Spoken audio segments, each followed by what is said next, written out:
Welcome. I am going to change something. So let me, if XSplit will cooperate with me. Mm-hmm.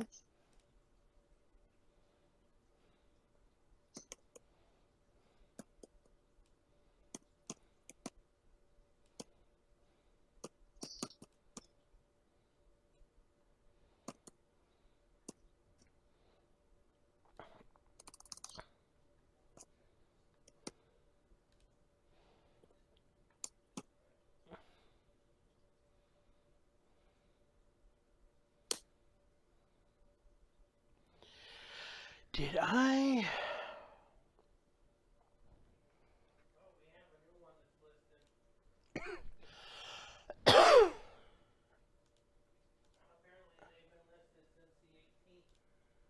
Alright. Give me a second here.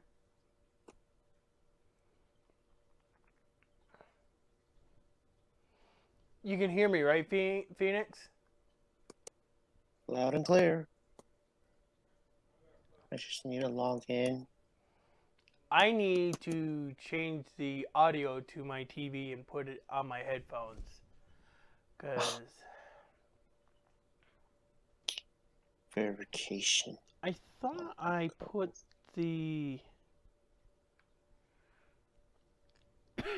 Here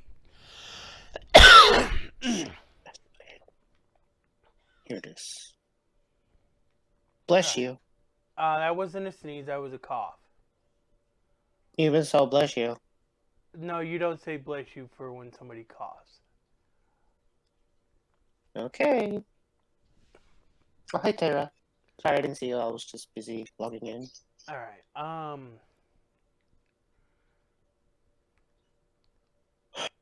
just logged in because I had the most complicated password. Alright. Thankfully, I wrote it down. The video.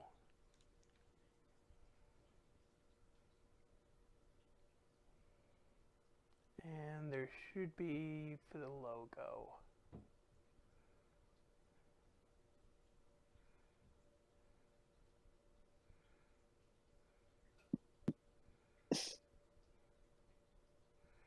There we go.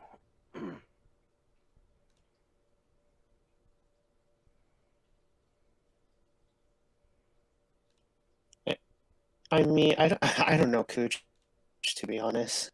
I'm just not that good.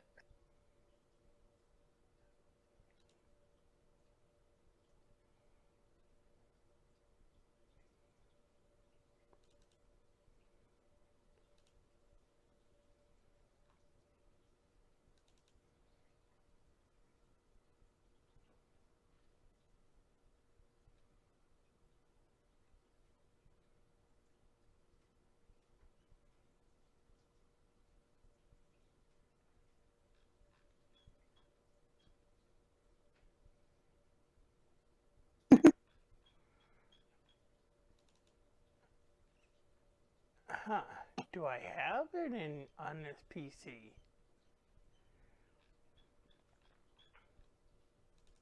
Well, if they send it to you in an email, you should be able to open it up through the email and download it. I did. What are you looking for anyways? But it seems like the files aren't supported. Which is weird because...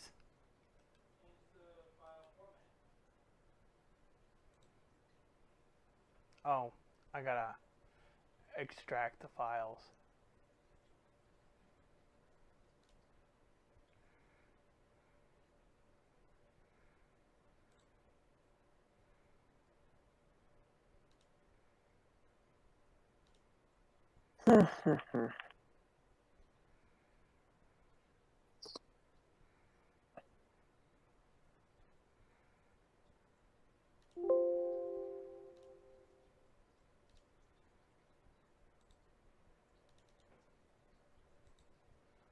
Why is it doing that to me?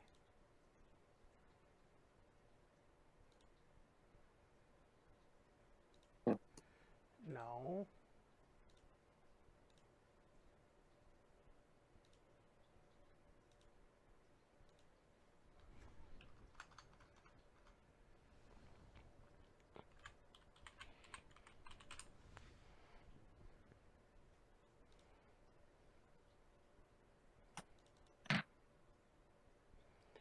Did it really go to the wrong file? What's happening? Hold on.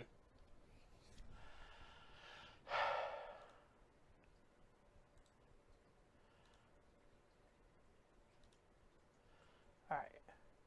We'll close out that.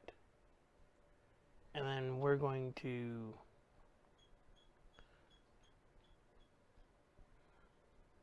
because for some reason it went to the music folder.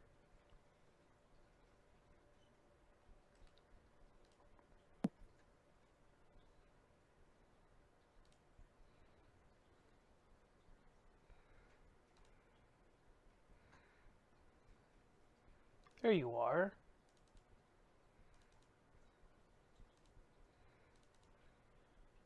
I got something in the chat.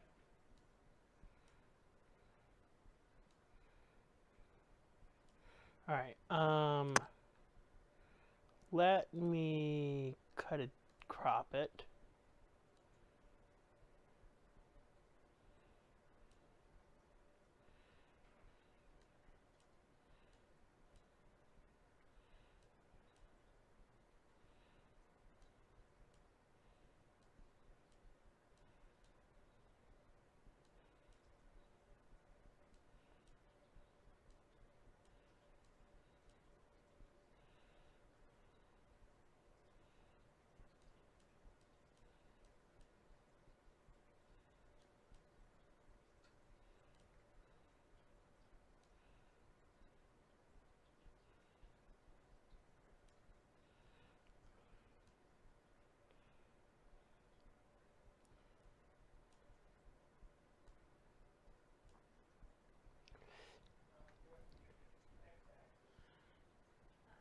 What?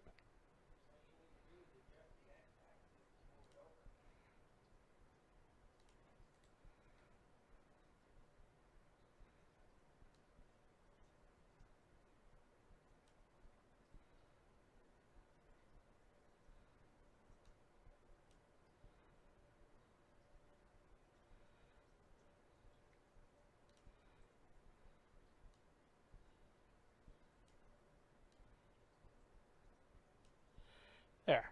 Now, I'm going to play the emulator now.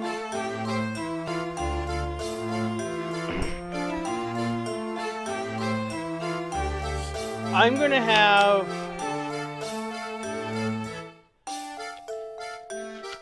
Leo fix this so it fits in all the slides.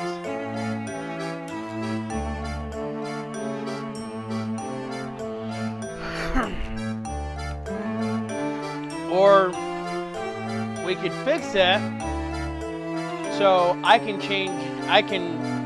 blind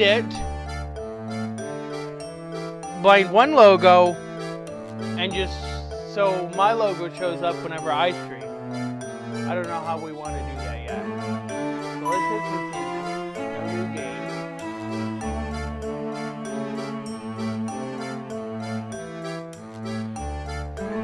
I got to do something, and you guys are going to have to wait for a tad bit, because it might knock out the stream for a second.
Alright, Phoenix. Can you see me?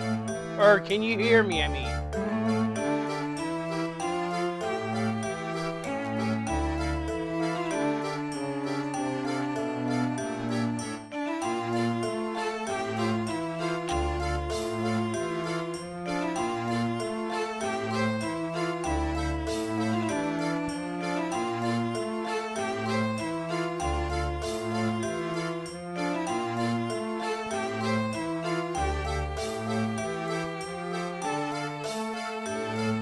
I cannot hear you at all.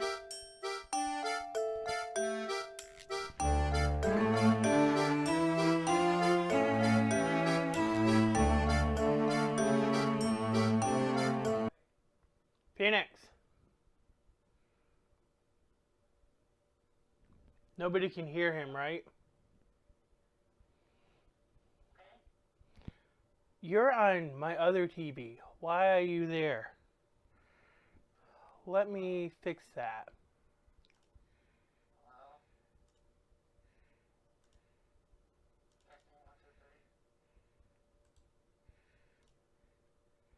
Okay. Our story so far. Oh my god, I fricked up everything.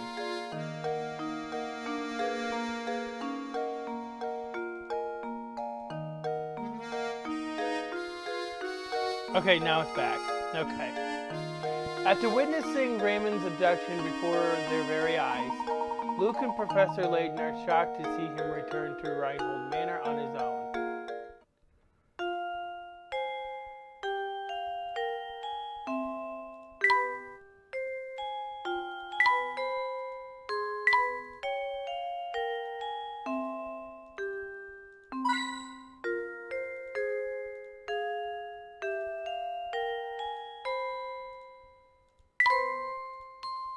Okay. Now, I have to go back. Where was I supposed to go? Let me double check something. Okay, so I just gotta open some stuff up too. Victor had a few sharp words for us when we showed up, doubtless because we've been conducting an investigation that runs parallel to his own. As much as I'd like to help find Simon's killer, there are other matters we should attend to first, namely checking in on Raymond to see what, if anything, he remembers of last night.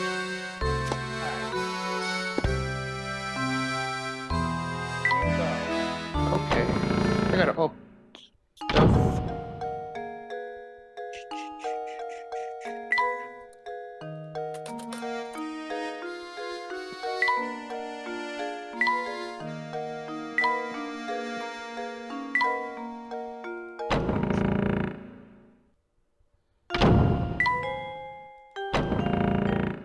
Perfect.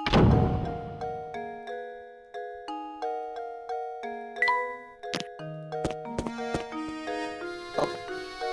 Could Alright. this be another Reinhold family portrait?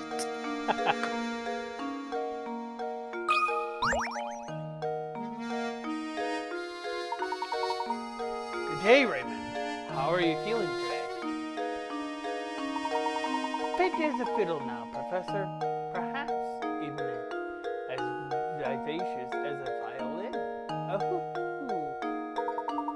that awful fatigue from last week seems like it never happened. As you can see, I'm bursting with energy, and my skin is so soft as baby's. I feel like a teenager again. Is that so? That's good to hear.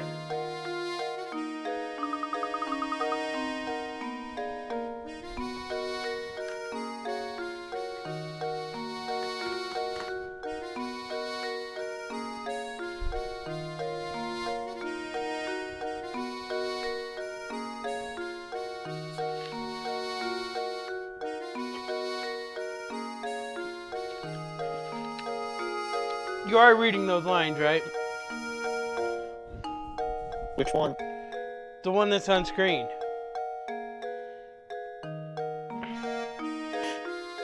You want me to be Raymond? No, Luke. Oh, look. Yeah.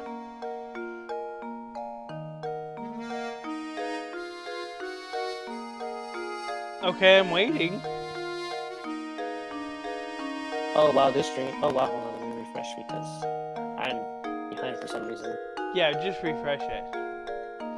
If you want to, you can pull up the YouTube stream and put Twitch on mod mode. There should be a sword on the underneath the chat that you can open up mod mode. That way you can see the chat in mod mode on Twitch, and then you can bring up YouTube stream. I didn't even know that was a thing, honestly. Yeah, just open a new tab. Open up a new tab for okay, YouTube. Okay. And on Twitch, there is going to be a sword icon in the little underneath the chat for mod view. I see. Oh, yeah. Wow, this is so useful. Yes. Yes, because it'll tell you the chat on there. It'll give you an easier access to monitor the chat, who's in chat, and you'll see down at the bottom who rated and stuff like that. And it'll also show our last actions. Wow. And the auto mod queue is right there for anything who is affected by the auto mod, and then you can review it. Okay.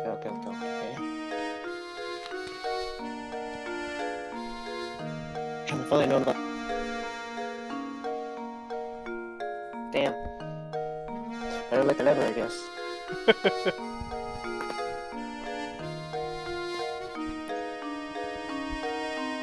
Okay. I see it now. Alright. He doesn't seem to remember what happened yesterday, does he?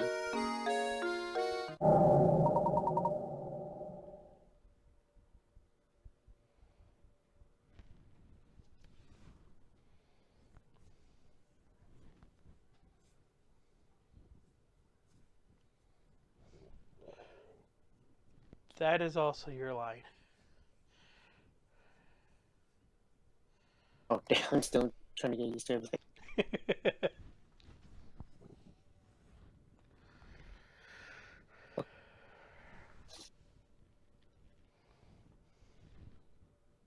He has no idea what happened.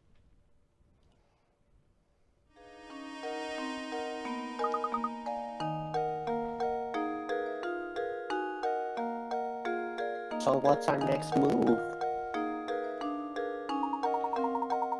We shall respect the inspector's wishes and leave the murder case alone. It's, as Inspector Chelmy said, solving crime is the police's job. Besides, something tells me that this case and the Golden Apple are more related than we suspect.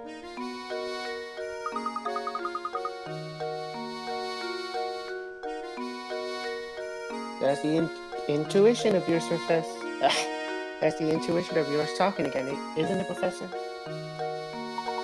First and foremost, we need to find a clue that will bring us closer to the Golden Apple. Perhaps one of Baron Reinhold's relations or close friends can help point us in the right direction. Of course, there's also someone else. Let's see if the family butler has anything to say about the subject.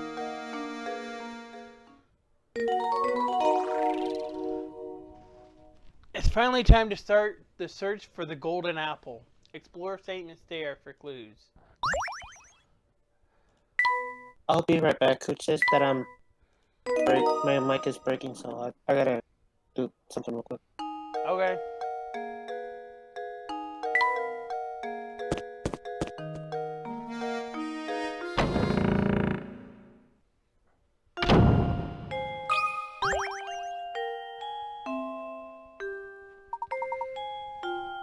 Back so soon, Professor. Matthew, I was wondering if you knew anything that could point us in the direction of the Golden Apple. Anything you know would be a great help. For example, did the Baron say anything before he passed away? I'm sorry to disappoint you, Professor, but the Master never said anything of the sort to me. I'd very much like to help you in your search, but my duties would prevent me from leaving the grounds.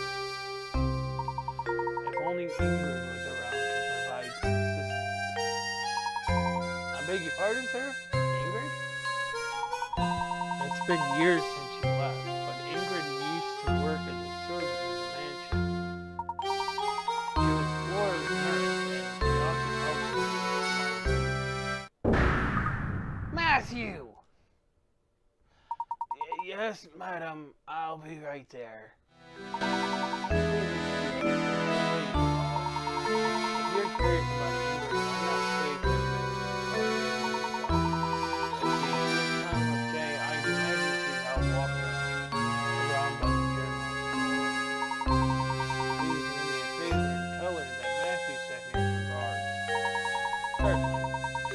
sure to pass on your message.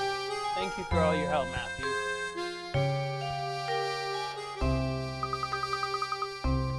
Isn't Ingrid that sweet old lady we passed by before? Indeed. We also saw her in that picture of young Flora. Come, Luke. Let's go find the old girl. Off we go, then. General store is just outside the main area, right? We'll be there in no time.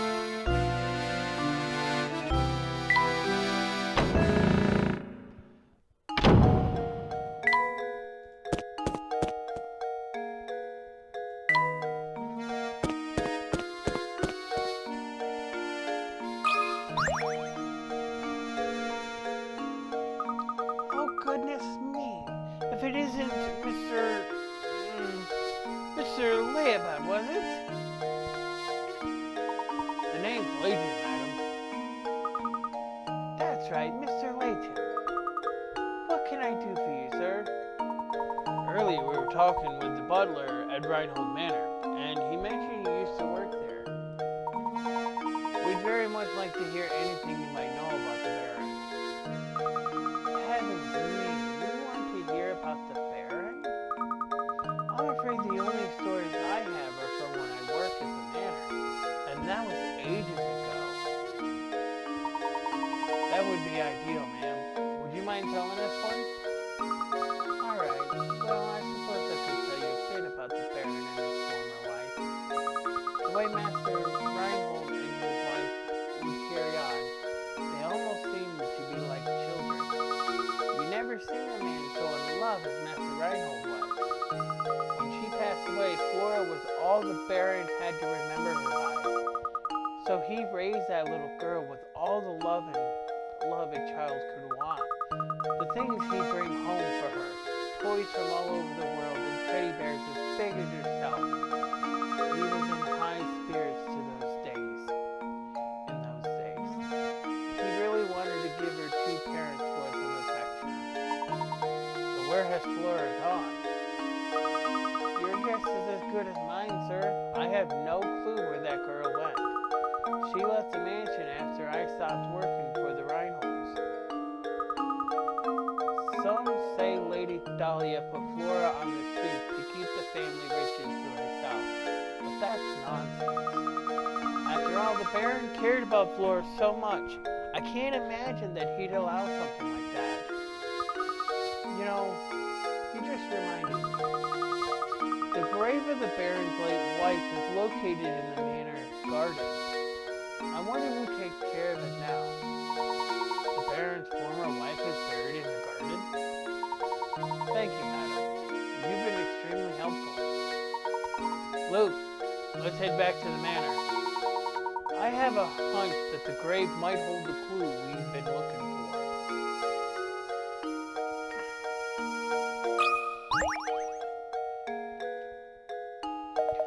Lady Dahlia sure is gorgeous, ain't she? Yep, she sure is. What a dish. What a doll. What a honey. Gals like that are pretty rare, I tell you. Yep.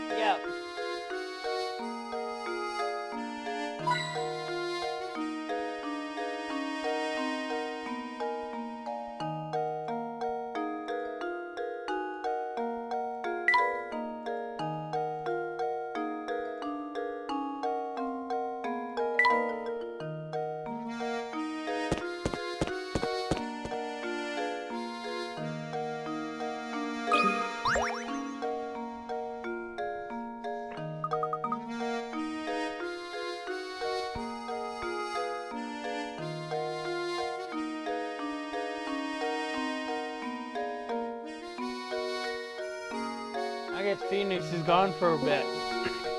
You back, Phoenix?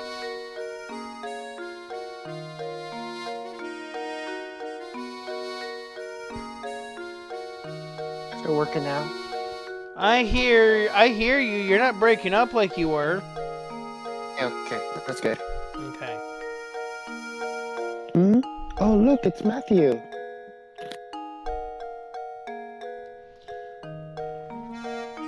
Thank you, Coach. Good day, Professor. Were you able to track down Ingrid? Yes, we did. In fact, we were just speaking with her. I mean no respect, but she said the grave of the Baron's late wife lies on these grounds. Do you have any knowledge of this?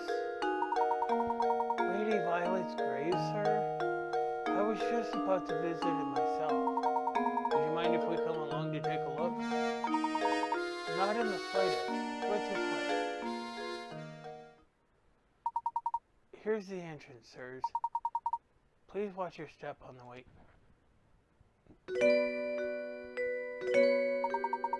This is Lady Violet's grave.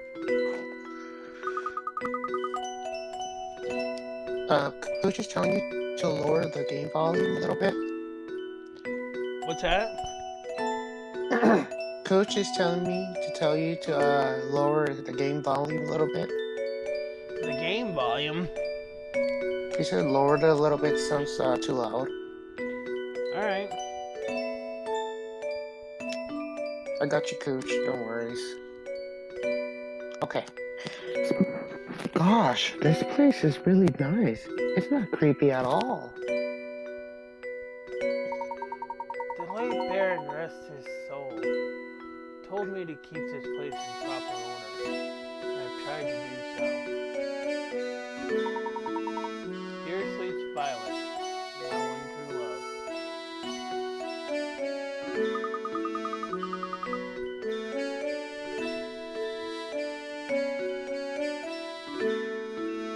This statue looks so much like Lady Dahlia. It's hard to believe it's someone else. Back when Flora was just a tiny little thing, Lady Violet used to take her to the park in town. Some of the flowers in the garden grew from the ones Flora planted here for her mother. Oh, I forgot to tell you about the Baron's journal. It should still be on the desk in Madame's room. It's possible that it might contain some information that could aid in your search for the golden apple. My thanks, Matthew. I'll be sure to give it a once-over later. Now then, Luke, we best head back to Rheingold Manor.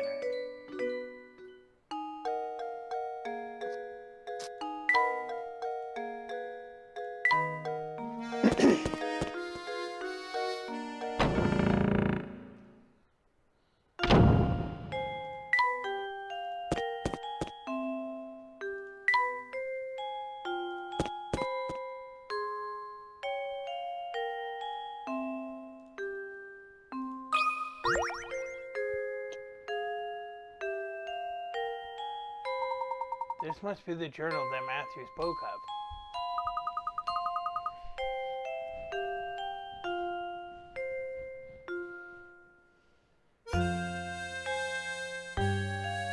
I have to admit, he seems to know where everything in the manor is. There's something about reading someone else's journal that just doesn't seem proper to me. However, the investigation must continue, so...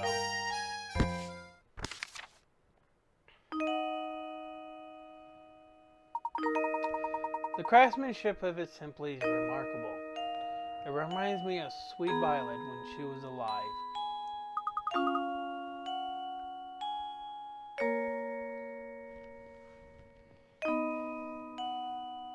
What do you suppose it refers to? Flora doesn't like the thing at all. I've seen her run away from it on multiple occasions.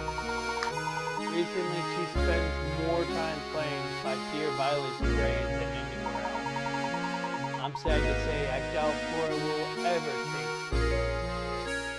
Can't blame her, as I changed this memory. Felt terrible forcing that change on Flora. But I just couldn't bear to see it like that anymore. Violet, there can never be another you. You were my first, my last, and my only. Change? That's right. I'm not sure what the Baron means, but this is clearly vital information here. I collapsed some days ago and have been bedridden ever since. I feel as if I failed Flora as a father. The only hope that when I am gone, people of the village will look after Flora and care for her as I do.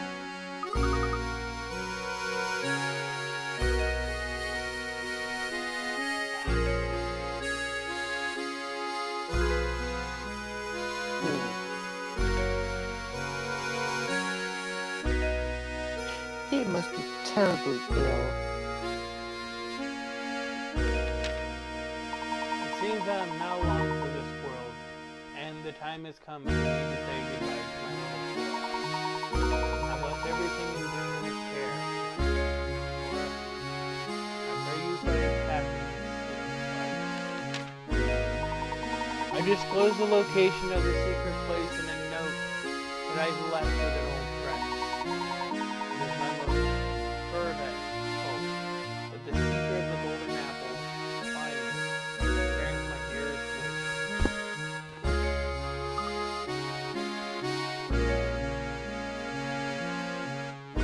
Professor! Baron Ryan Holmes, old friend. We must seek out this person.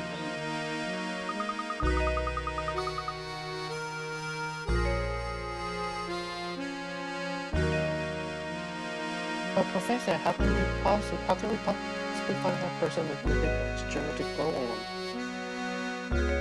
Haha. It's like I always say. Any good investigation starts on the street. We just have to ask everyone in town about the matter.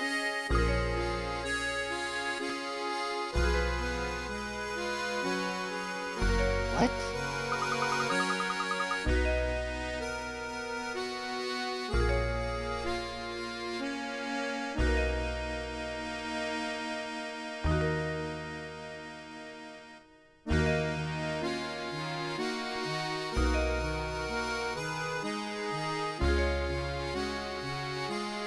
I mean, of course, you're absolutely right, Professor. Let's get to it. Of course, any good investigation also needs direction. Let's start off by asking Ingrid a few questions. She seems to know a great deal about Baron.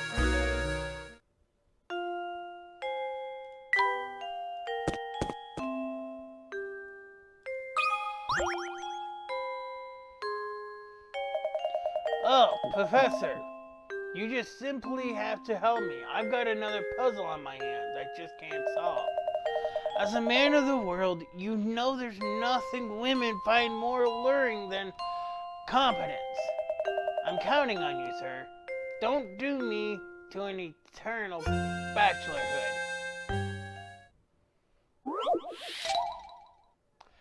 Pinboard shapes.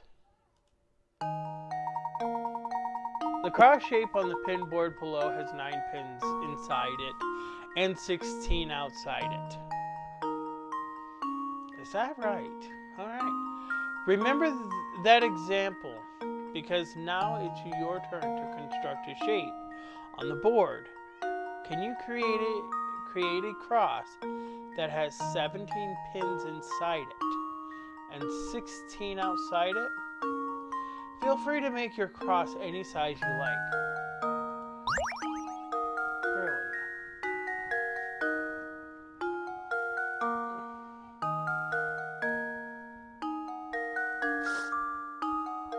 So it needs 17 pins inside it. And 16 outside.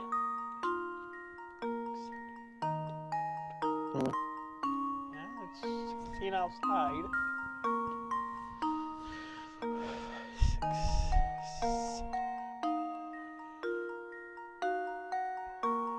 Did they count the inside pins wrong?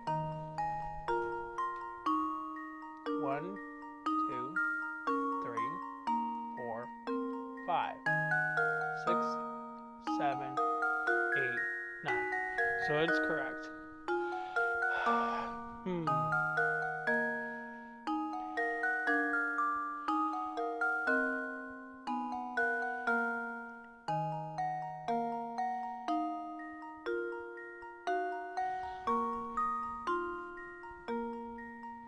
I need to have 17 pins inside it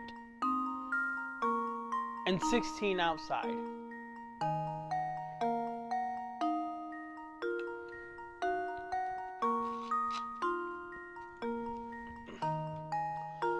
Now, how do I go about doing that?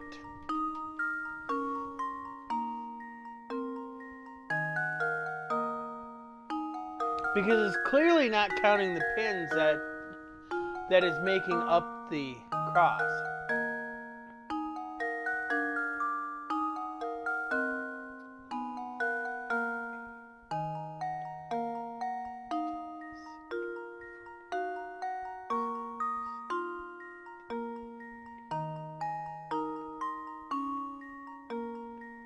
There's clearly 24 pins that makes up the cross. So, what can I do to get away with this? Because I would have to give up some pins on the line and not sacrifice any on the outside.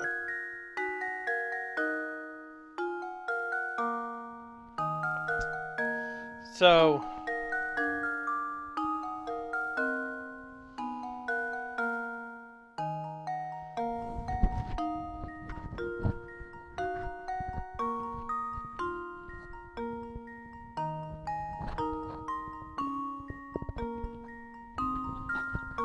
Koo just thought of something.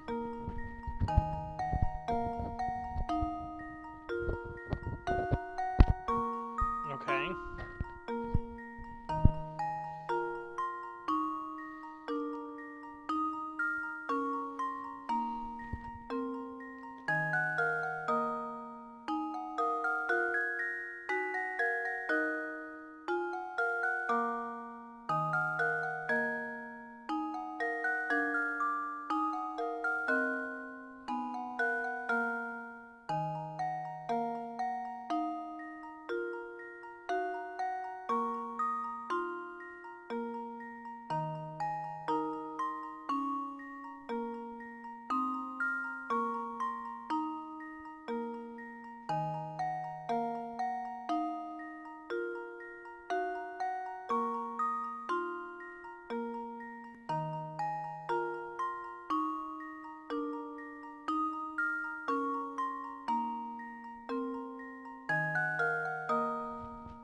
Move mod chat.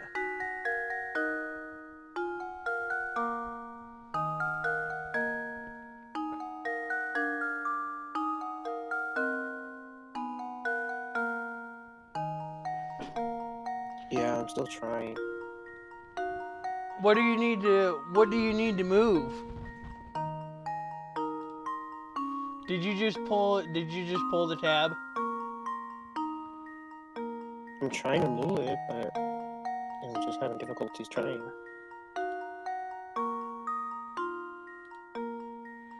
Each one of these sections can be popped out.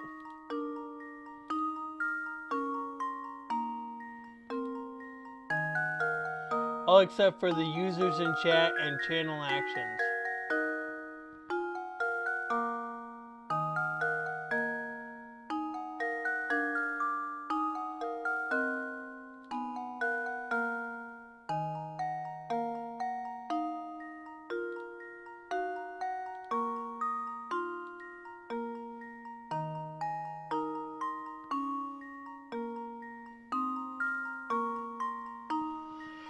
Alright.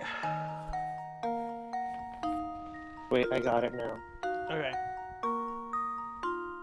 I just placed it on top of the YouTube chat. So, yeah.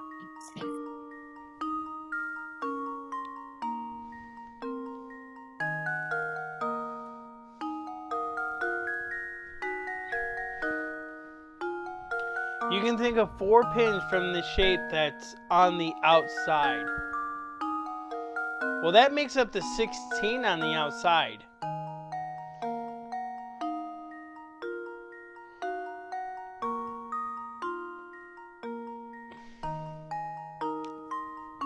And we want 17 pins on the inside and 16 pins outside. Which means the only pins that we can sacrifice is the one that's making the shape.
Clearly does not work. Pull the band off of the 4 that's holding the band in to form the cross. So are you saying I just need to do this? But that would severely cut my because I need 17 on the inside of the cross.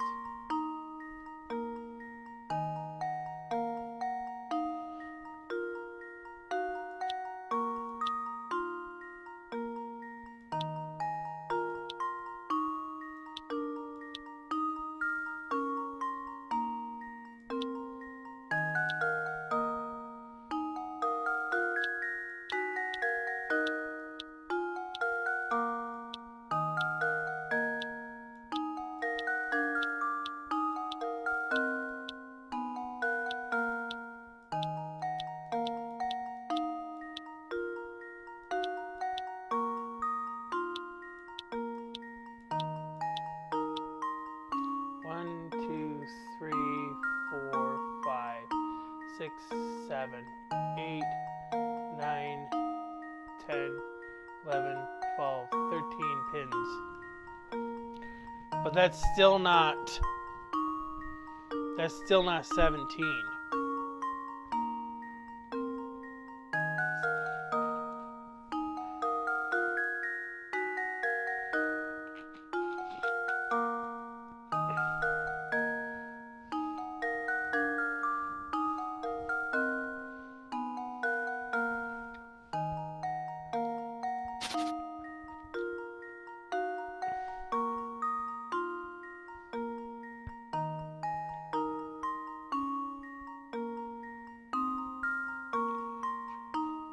Sorry about that.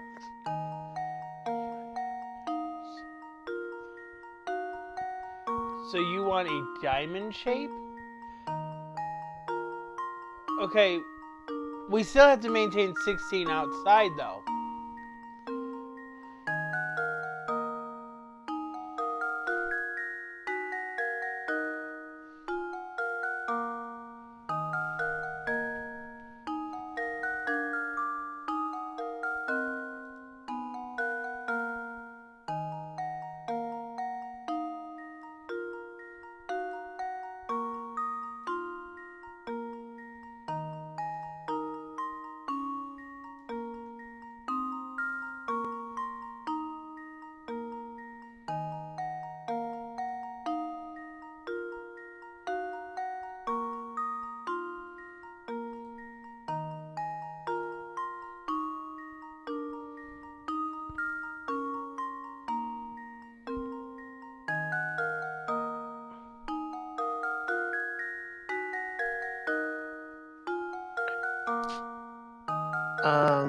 Just to make a diagonal cross.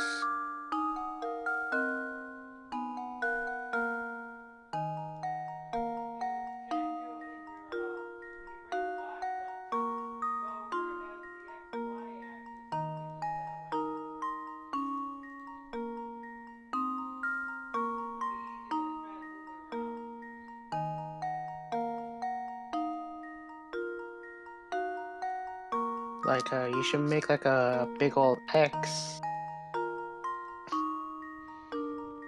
So basically, I should do this.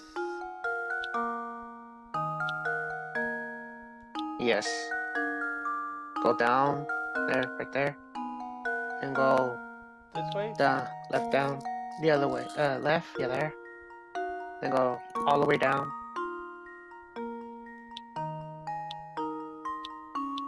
Right there. Then go up a little and down.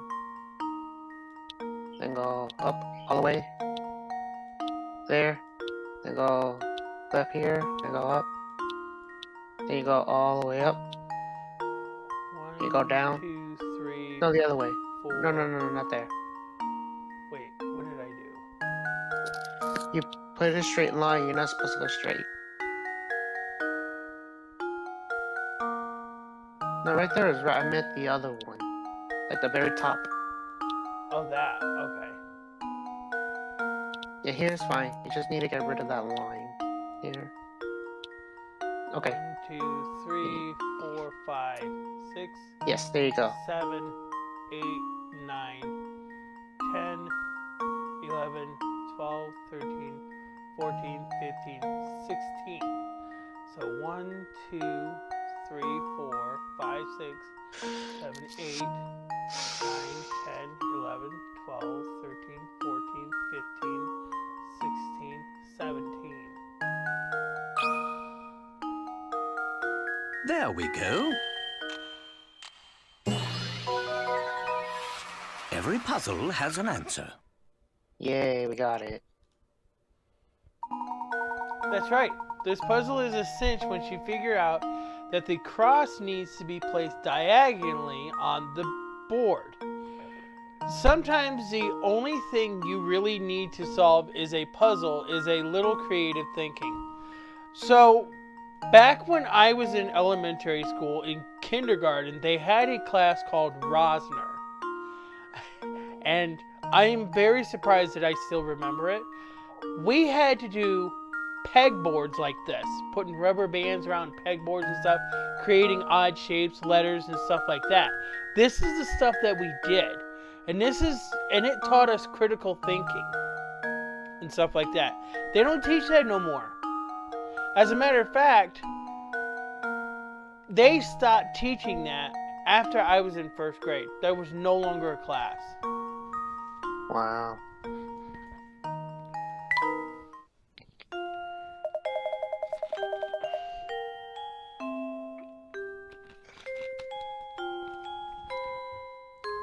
Thanks, old boy. With this puzzle solved, I feel I've drawn one step closer to the altar. Let's give it to Layton for now.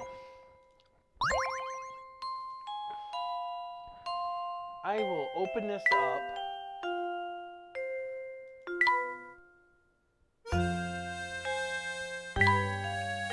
I had hoped Raymond would remember something of last night, but it's as I feared, he remembers nothing. How could someone go through something as jarring as a kidnapping and remember nothing of it? Now I must put my curiosity to the side and return to our search for the golden apple. Perhaps Matthew can tell us something. Talking with Matthew revealed that Reinhold formerly had another servant in their employ. Unless I'm mistaken, Matthew was referring to Ingrid, the nanny pictured in the old photo we saw earlier. She's usually out by the store at this time of day, so finding her shouldn't prove too difficult. Ingrid told us the story of how Flora's mother passed from the world. The Baron must have truly loved his former life, for her grave lies within his garden, presumably so that even in death she could stay close to him. Lady Violet's grave is a truly beautiful place. The Baron's devotion and love for her is reflected in every detail of the place. Matthew mentioned the Baron kept a journal detailing his thoughts. If we can find it, I imagine there is much we could learn from its pages. The pages of Baron Reinhold's journal were filled with passages reflecting upon his deep love for his child and late wife. Additionally, we discovered that the Baron left a note disclosing the location of the golden apple in the possession of his two friends. Captain Angry knows their friends.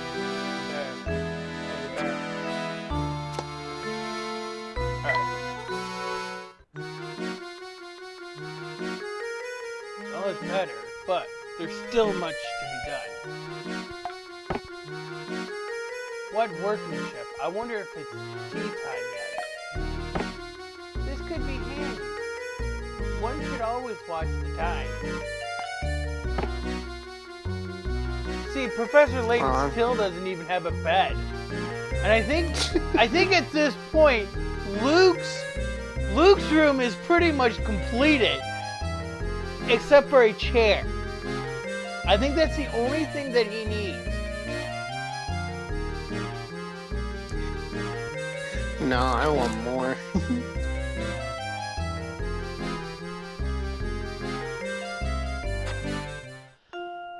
Alright.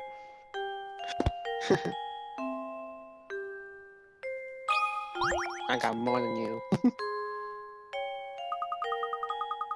Oh, Professor, how fortunate that you're here at a time like this. I have a favor to ask of you.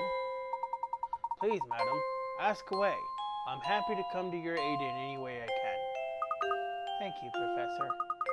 Could you solve this puzzle for me? Though I'm not feeling up to the challenge, it won't solve itself.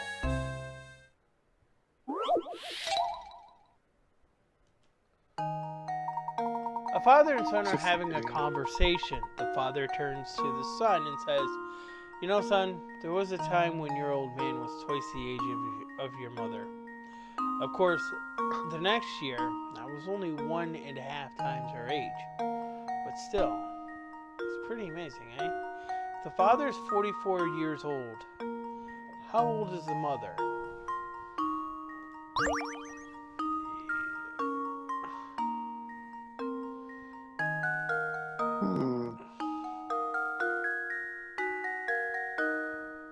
I got it. So, if I'm going by the puzzle that we just solved with the brother and sister, and we're talking about he's already a year older, he is already 2 years older. Already 2 years older than her, but at some point he's either 2.5 years, because he's coming up on his birthday, or she's already a year older, and then... See how that works? Yeah. I would say she's about 42 years old, I would think. You want to hear what I think? What do you think? 43. Okay, so I was close.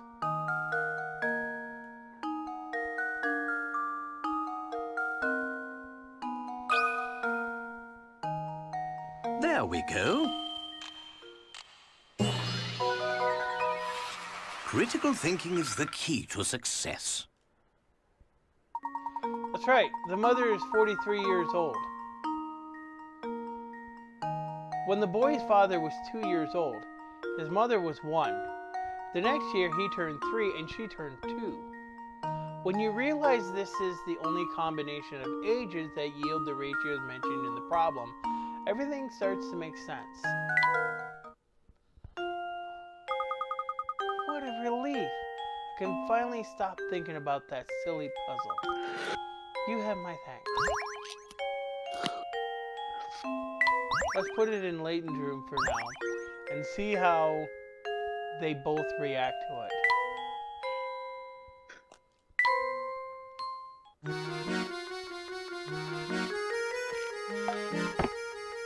What brushwork!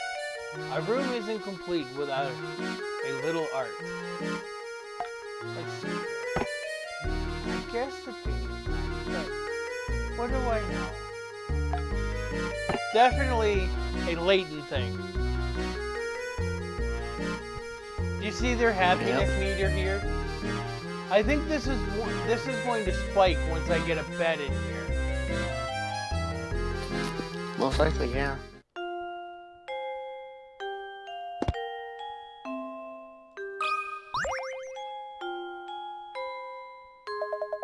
Mr. Layton, you have some skill at solving puzzles, yes?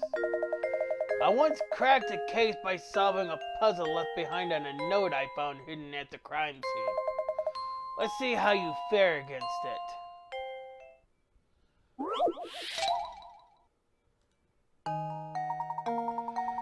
A detective who was mere days from cracking an international smuggling ring was suddenly gone missing. While inspecting his last known location, you find a note. The note appears to be nothing more than a series of numbers, but your gut instinct tells you that this note will reveal the name of the crime kingpin. Currently, there are 3 suspects in the case: Bill, John, and Todd. Can you break the detective's code and find the criminal's name? 710 577 35 34 5509 517719. So it's Bill, John, or Todd. And they're all 4 letters, which isn't helping any at all.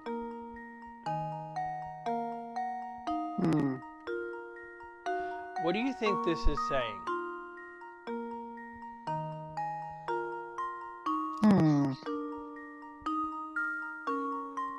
Good question.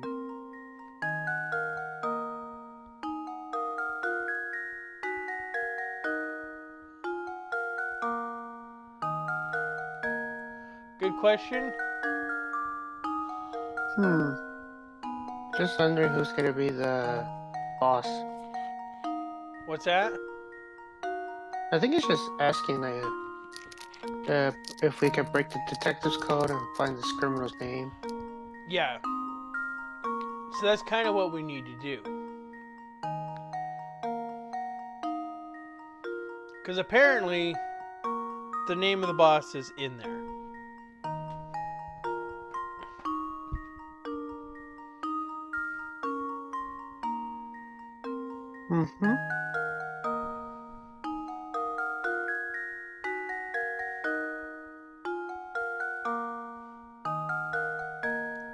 I think I know who did it. Well, what does the note say? Or don't you know? It's a code. If A to Z is numbers 1 to 26, what does our message say? Tell us, Q. Tell us. Tell us. By using that scenario.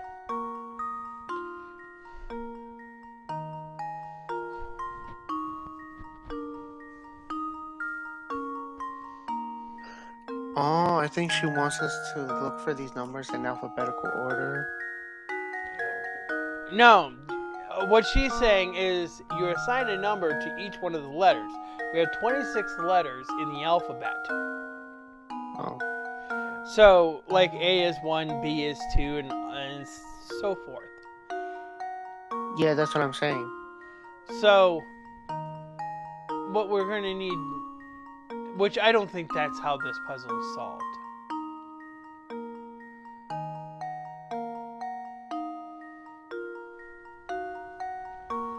Because I got hint coins. Let's see our hints.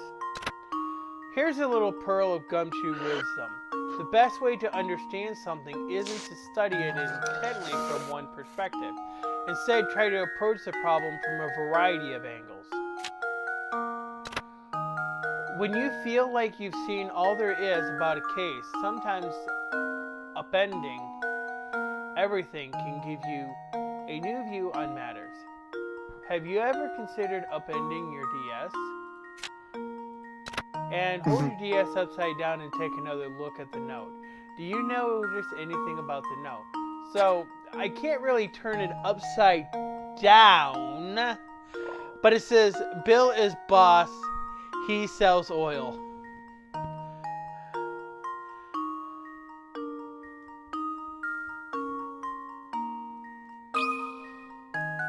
Yeah, I think it's Luke, Bill too. here's my answer. Every puzzle has an answer.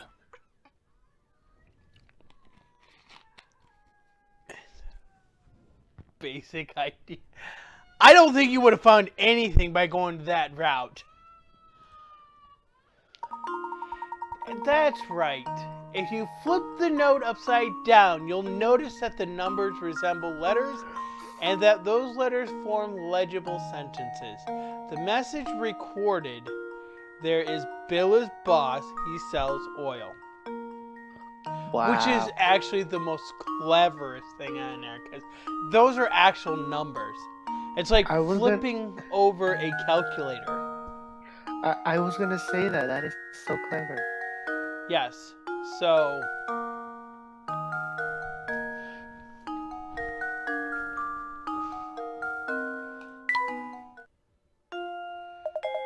Impressive, Mr. Layton. It seems the rumors touting your skills weren't totally unfounded. But don't go getting any ideas. Do the smart thing and leave the detective work to me. In the meantime, you can occupy yourself by searching for the golden apple. Painting scrap. Alright. Well, Chelman gave me a painting scrap. So let me see how this fits in this puzzle.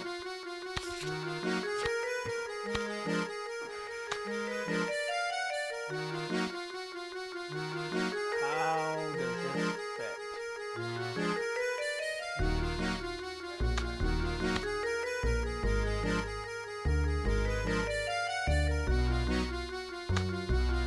Awesome.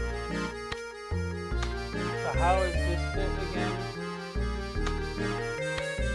Clearly not. I would like to say that it fits. Because one of these pieces don't fit here.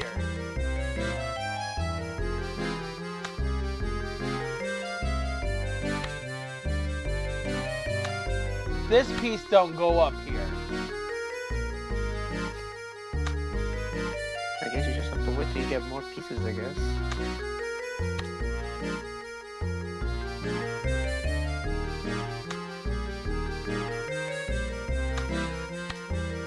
It is possible that there are some pieces that don't go in this puzzle.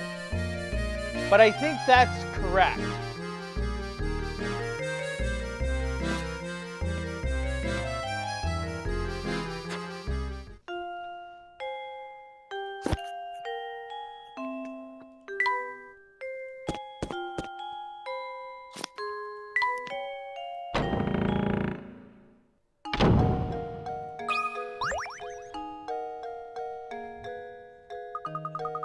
Oh, look who it is! Professor Lottle. Was it? Not even close. The name's Layton, madam. Oh, that's right, Professor Layton. All that talking about the mansion we did last time got me reminiscing, so I decided to stop by for a visit. But enough about me. By the look on your face, it seems like you have something you want to ask me. As a matter of fact, I do. Do you happen to know who Baron Reinhold considered his close friends? His friends, you say? Well, it wasn't exactly what you'd call a social butterfly. I'm sorry. That's really all I know on his friends.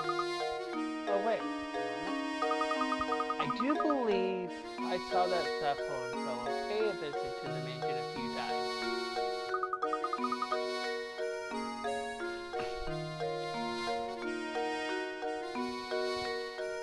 Professor, could she be referring to that man we met? Ah, yes, that gentleman with the fancy little mustache. We should call him Luigi. We should ask if he knows anything.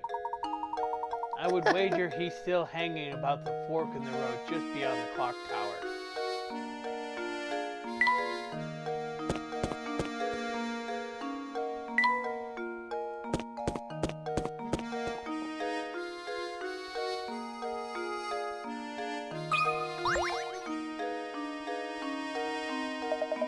Lady Dahlia sure is gorgeous, ain't she? Yep, sure is. What a dish, what a doll, what a honey. Gals like that are pretty rare, I tell you. Yep, yep.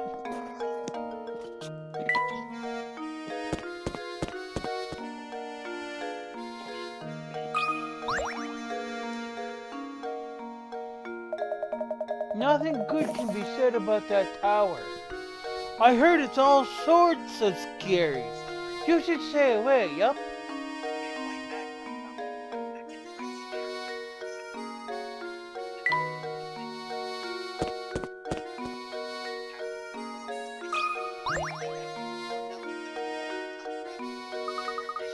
Good afternoon, mister. Hey, I'll tell you a secret if you solve this puzzle for me. It's about a girl who's about to have her birthday. Right. When asked about her birthday, a young woman gives the following information. The day after tomorrow, I turned 22. But I was still 19 on New Year's Day last year. When is her birthday? When is her birthday?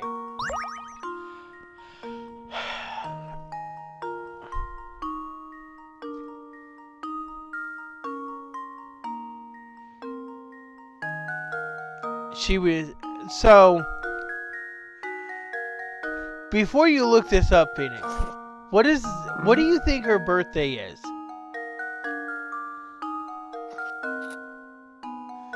This is not as confusing as it may sound.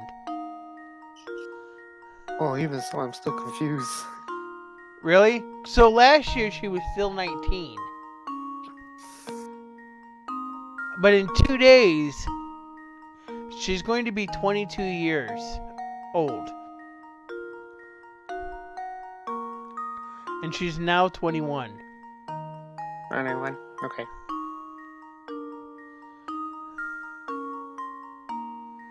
So what happened? No idea. I think her birthday is February 29th.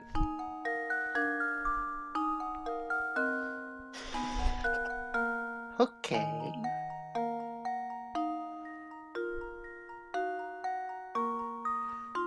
Oh. What? I know her birthday. What's her birthday? January 2nd. January 2nd? Month 1, day 2. Oops. No. What? Not December. Luke, here's my answer. Another puzzle solved. That's right. Her birthday is January 2nd, and your conversation with her must have taken place on December 31st. As you can see on the chart above, the woman was 19 on New Year's Day last year, and she turned 20 the next day. This year, she turned 21, and in 2 days after the new year starts, she'll turn 22. 2 days, tomorrow, today. This year, last year. New Year's Day, last year on New Year's Day. Ah, so that does make sense. 1, 2. Wow, you're smart. Okay, come close so I can tell you my secret. I heard that all the people who get kidnapped feel a little sick right before they cook bacon. I bet the monster that lives up in the tower feeds its victims super gross food before it pounds it. Oh, I bet it's like hamburger ice cream with butterscotch and mayonnaise swirl. Ew! Or maybe he just picks the weakest of the bunch to snatch. I just don't get why he needs all those people.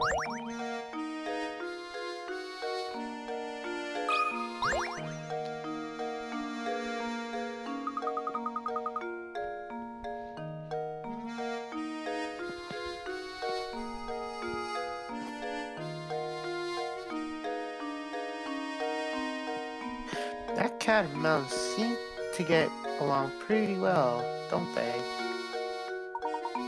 Do you think so, Luke? I would have guessed that the cat was tormenting that poor mouse. But if you say the two of them are friendly, I believe you.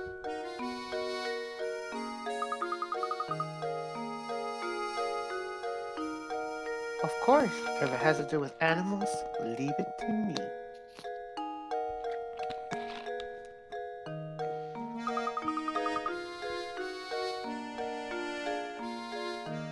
By the way, Professor, have you heard this one before?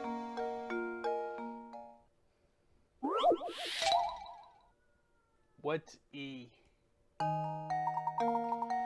According to the diagram shown here, A equals 2, B equals 3, C equals C, and D equals 4. So what does E equal?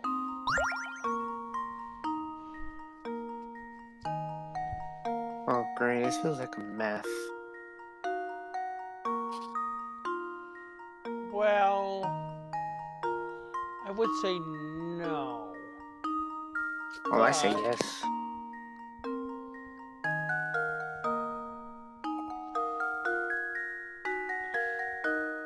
Oh wait, this is pretty easy. It's 5. But why is it 5? There's your puzzle. I mean, A equals 2, B equals 3, C equals 3, and then D equals 4. E equals 5. Is it pretty simple, or what? We'll try it.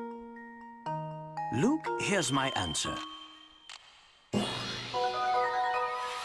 Every puzzle has an answer. Well done. The number assigned to each letter refers to the number of sections that are touching the labeled section. Alright, so this is why it's 2, this is why it's 3, this is why it's 3, and this is why it's 4, that's why it's 5.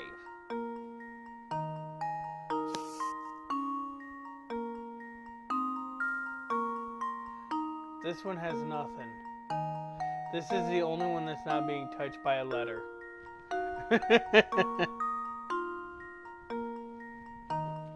What a shame.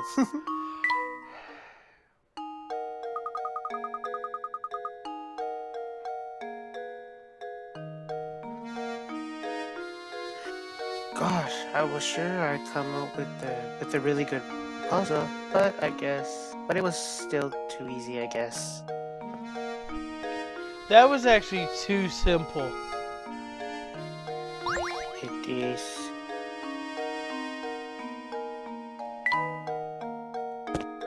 Most of the hint coins I've already found, but there may be some that I haven't found. And yes, he probably should be looking for those.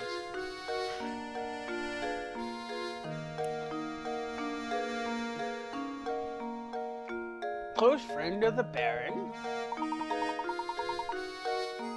It's true I had the pleasure of meeting Baron Reinhold a few times.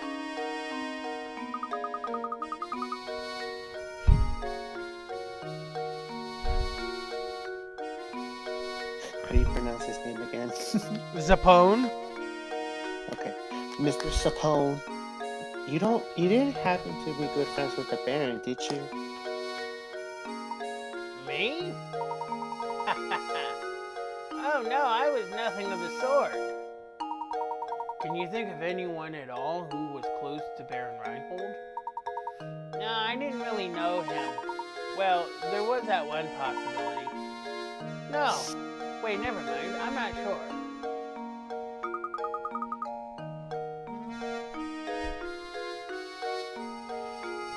I guess Sapone can't really tell us much of anything. Yes, I'm afraid he was no help at all.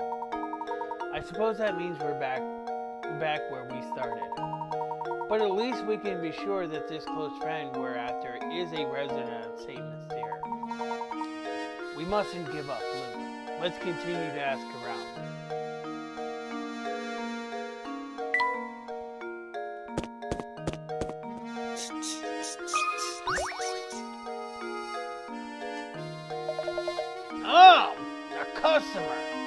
welcome, welcome. I have some great deals on sausage today, and my skirt steak will make any plate a fashion plate. Har har! Sorry to disappoint you, sir, but we didn't come here to shop. And here I was thinking I was going to reel in a big sale. You got a hungry look about you, you know. Well, if I can't interest you with any of my fine meat products, can I at least tempt you with a puzzle?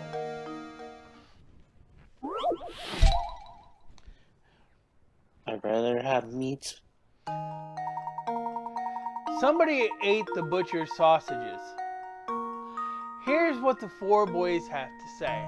They ate sausage at the butcher's.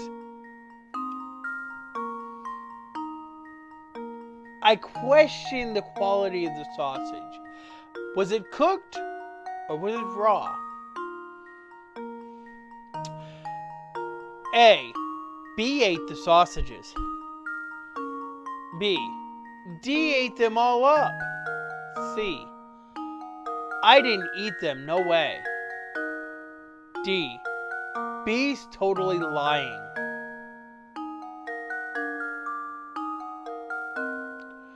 Only one of these rascals is telling the truth, and all the others are, needless to say, lying. Can you figure out who ate the sausages? I'm really tempted to say B because of how his body looks, but I have to figure it out. Well, the only two that are actually conflicting with one another is B and D. But if D is telling the truth, then A has to be telling the truth, so that's not the answer.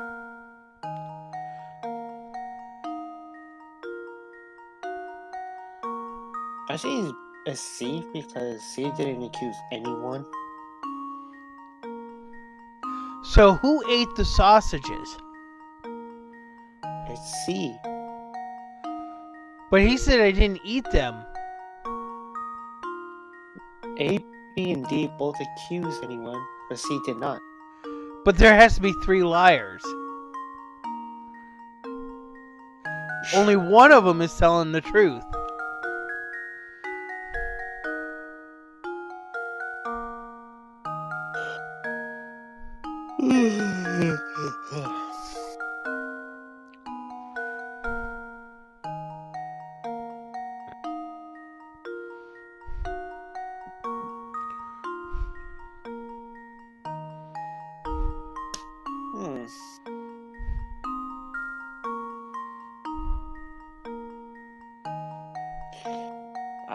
I say it's C. You think C is the one that ate them? Yes. Okay.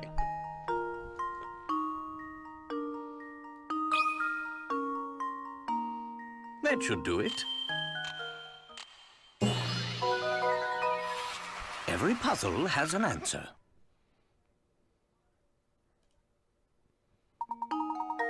C ate the sausages, and the only person telling the truth here is D.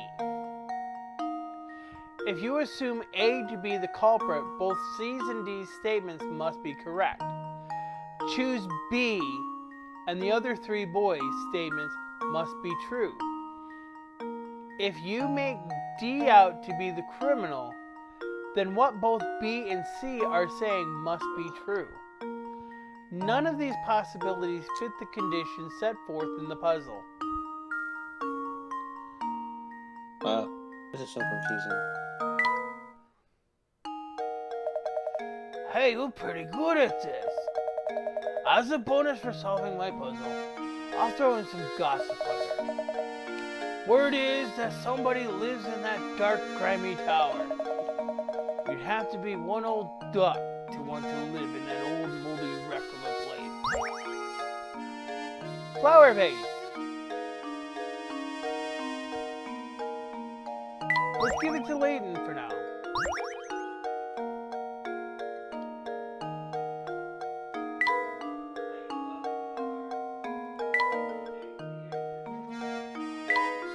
Sadly, even Ingrid, despite her intimate ties with the Reinhold family, had to admit that she had never even heard talk of the golden apple during her time at the manor. Ingrid recommended we pay Zappone a visit, and so we shall. Really though, does that man ever have anything useful to say? As I suspected, Zappone hadn't a single piece of good advice for us regarding the parents' mystery friend. If we are to find the individual we seek, it looks like we'll need to rely on the time-honored technique of taking the streets and talking to the townsfolk. Alright, so let's do the end. Wonderful vase. Late 18th century, if I'm not mistaken. That's pretty, but it looked better with flowers in it. Yeah, it's more of a Layton thing.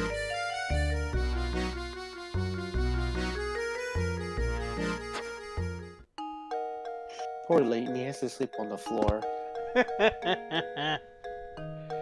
I don't think I got all the hint coins in this area. I think I only found one. Just better start looking. There's actually a walkthrough to find them all. Let's go look for something. Click away.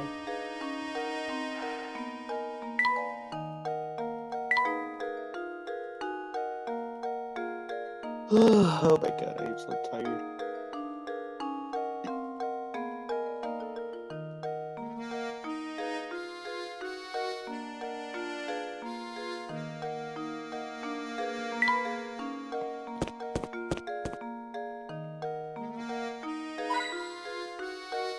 Well,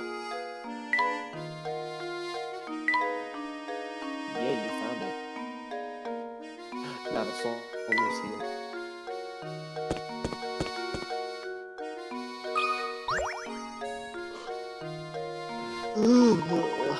not being a member of high society myself, I've never so much as had a conversation with Baron Reinhold. Now, Sonny, much as I'd like to keep chatting, I'm awfully tired. I think I need to go lie down. Are you feeling unwell, sir? I'm just plumb exhausted lately. It's that awful noise coming from the tower, you see. It's gotten so loud I can't sleep a wink at night.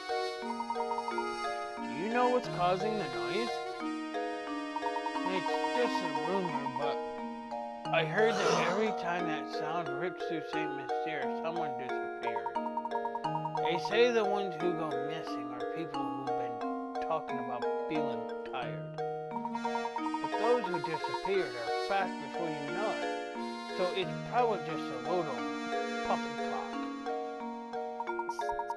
Whenever the noise sounds, someone disappears. Interesting.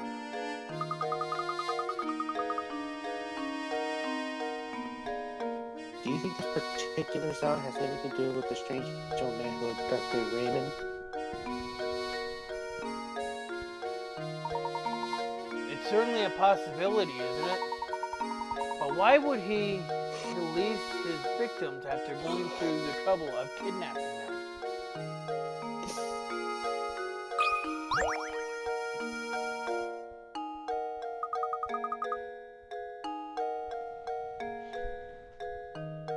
Professor, there's something on the ground here. You're right. It appears to be a scrap of paper. Will you check if anything's written on it? Sure thing. Let's see here.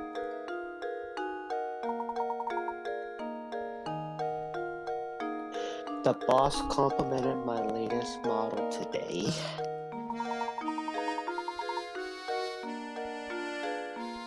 He's a good guy and he's given me a new sense of purpose. I'm sure this is my true calling.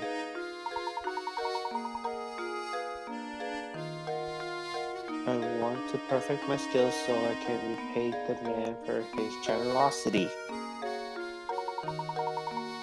It sounds a great deal feel like a journal entry, doesn't it? Judging by how the writer uses the term the boss, I imagine he was under the employ of the Baron.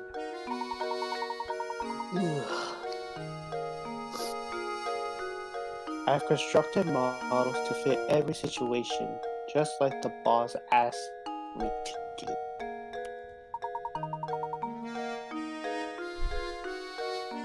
I gotta smile when I see how interested he is in them.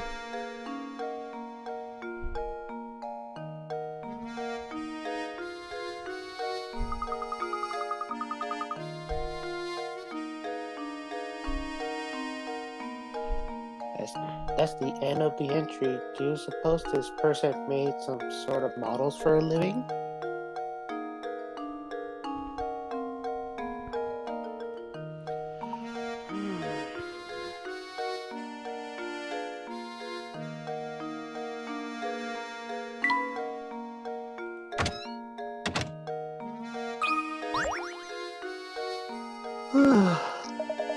Yo, Professor, did you find what you were after? Never mind that though. I've got something more important to talk about. Namely, chocolate. Help me solve this puzzle and I'll tell you something I bet you'll find very interesting.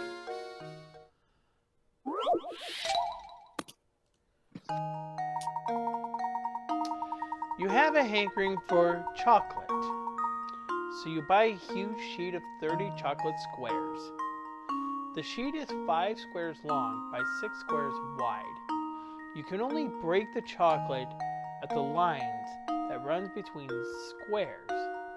And you aren't allowed to stack multiple segments on top of each other. Keeping those rules in mind, what is the fewest number of times you'll need to break the chocolate in order to separate each of the 30 chocolate squares?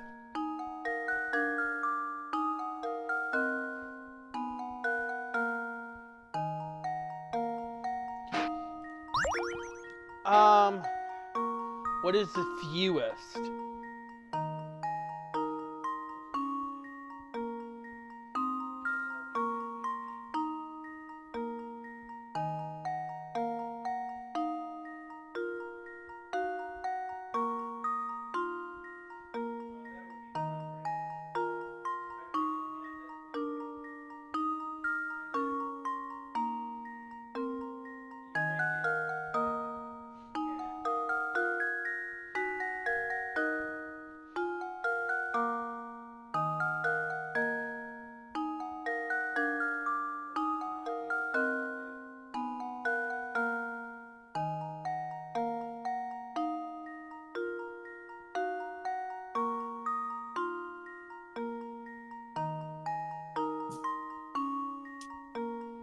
You figure it out, Phoenix.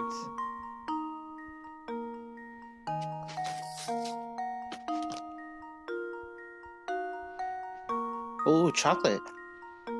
Yes, chocolate. Sorry, I just came back. I just got some snacks so I could stay awake. Oh. Is it chocolate? Chocolate flavored cookies, so yeah. Hey, 69, nice. Okay, let's see here. Oh. How many times we should break the chocolate, I guess? So what is the fewest number of times you'll need to break the chocolate in order to separate each of the 30 chocolate squares?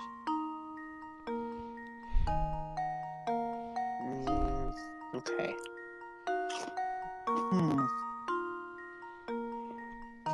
That's a really good question. I'm assuming it's less than 9.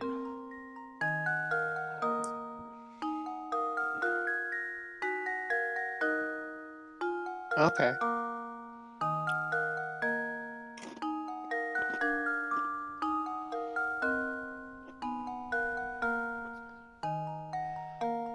Let's go ahead and use our hand coins. It's common for people to start thinking about the way they need to break the chocolates in order to achieve the object at hand. However, the truth is that no matter how you break the chocolate, the answer you arrive at will be the same.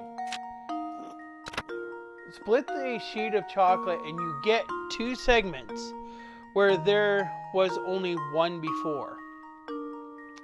If you then break one of your two segments, you get a total of 3 segments. Your third break, regardless of what segment you choose, will yield a total of 4 segments of chocolate. Do you see a pattern here? Since you can't break multiple segments of chocolate at a time, you increase the total of number of segments you have by 1. If you caught on to that, the rest of the problem should be a breeze. So if we did this, then that's 2 segments. 3, 4, then 5, 6, 7, 8.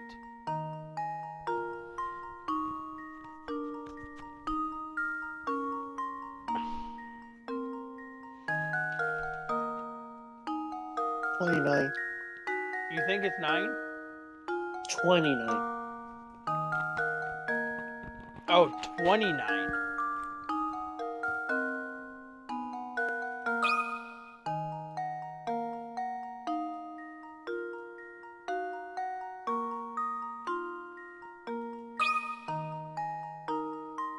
That should do it. Every puzzle has an answer. Yay. That's right. If you follow the rules set out in the puzzle, then it really doesn't matter how you break up the chocolate. The number of segments you have increased by 1 each time you break a chunk off the sheet. You start with 1 segment of chocolate, so 29 breaks later you should have 30 segments. Now it makes sense. Okay, now about that hot info I promised. If you want to experience the best dining in Satan's Fury, you'll have to check out Crouton's restaurant.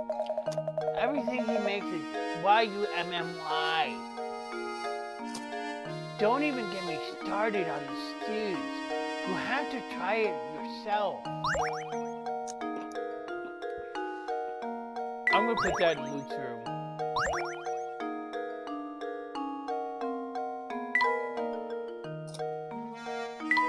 So let's go ahead and see what Luke says about the map. Yep, that's a map of the world. It sure is big. A knowledge of geography is key for any puzzle fan. Well, I guess we're leaving it in Professor Layton's room. Finish, hopefully I can stay awake this time. What?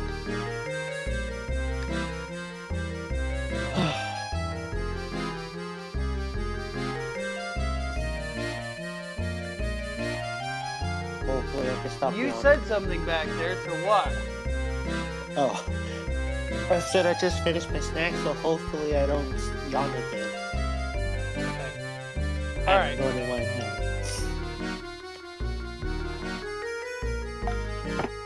That's good news, but it needs something on top of it. Really, I just love how round it is. Ah, now you're talking. Oh, hello there, Mr. Bear. Ha ha ha ha. Really a bookshop. I was just thinking about how much I wanted one. You need a telly. I wonder if it still works. Oh, tell me. Days that I'm very fond of gaming.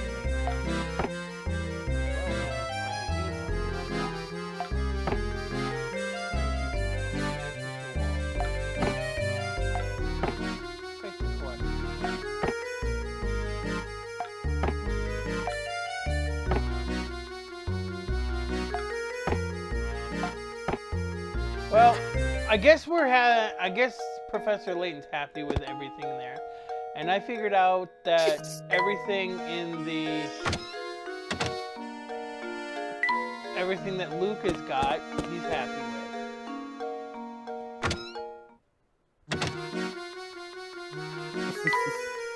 Yeah, he's happy. He's happy without a bed.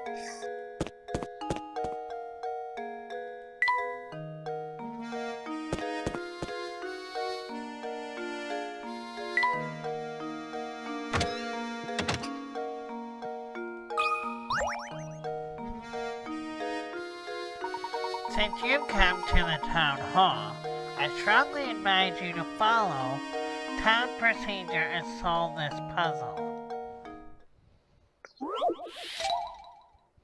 Odd equations. Oh my, it looks like someone has been writing nonsense on the blackboard again. It turns out though that under certain conditions these strange equations are actually correct. 8 minus 6 equals 2.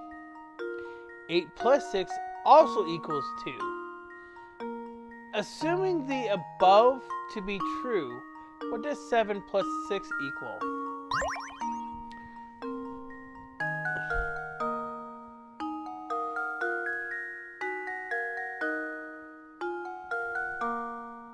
Oof, man.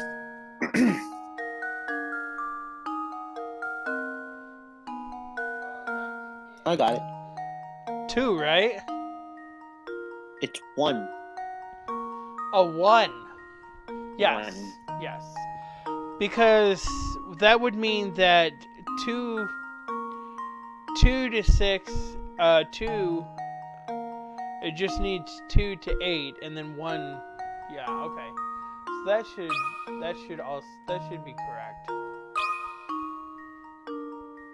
There we go. Critical thinking is the Yay. key to success. 1992. That is a year you don't remember. That's a year I lived in. I'm not sure if I remember a lot of it. I was in first grade. Wow. You are correct. This puzzle is using time as a framework for the calculations. If you take 6 hours away from 8 a.m., the time becomes 2 a.m. Move forward 6 hours from 8 a.m., and the time becomes 2 p.m. Therefore, if you add 6 hours to 7 a.m., you should arrive at the answer 1 p.m. You can, of course, reverse a.m. and p.m. and still find the solution. Okay, that all makes sense. Wow. Wow. Thank you. That will do nicely. Now, please vacate the premises, dumbass.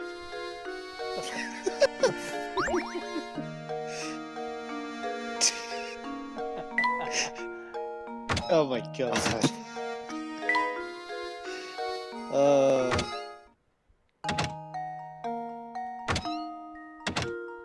There were no puzzles.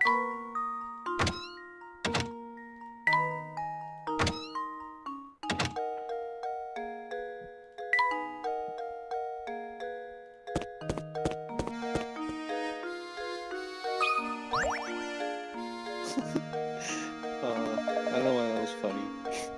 Oh! This time I really had it! I thought of this great puzzle, but I couldn't find anyone to tell it to.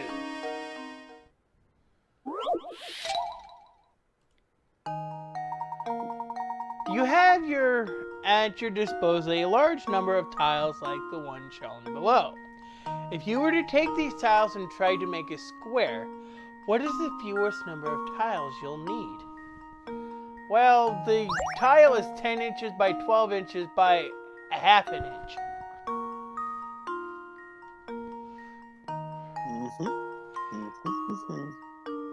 So, well, let's see. Now, if you were to take these tiles and try to make a square, what is the fewest number of tiles you need? 9! Nope. So I know what I think. It's 20 tiles. What are we putting 20 tiles in? Don't ask me. It's 20. Alright. Oh! Okay. This is what we're putting the tiles in. Right? Or is this the tile? Yeah, pretty much. Alright. Well, we'll go with your answer.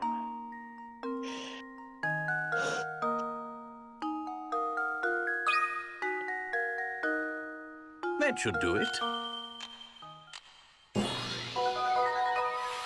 Critical thinking is the key to success. 2022! Hey, it's this year.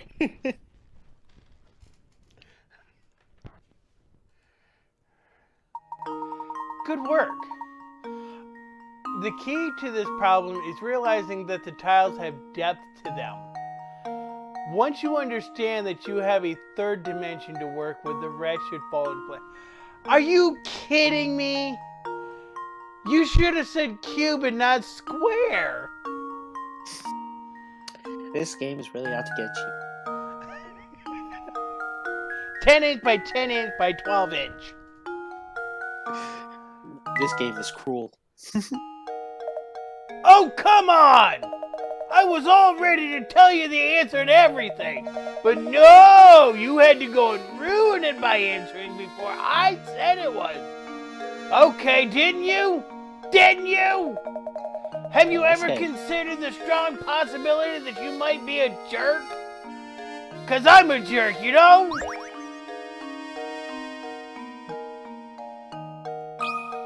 Man, that guy is mad. Who are you looking for this time? Want to rest for a minute and solve this puzzle? Which job? Two corporations have put out help wanted ads. Aside from the information below, or to the right,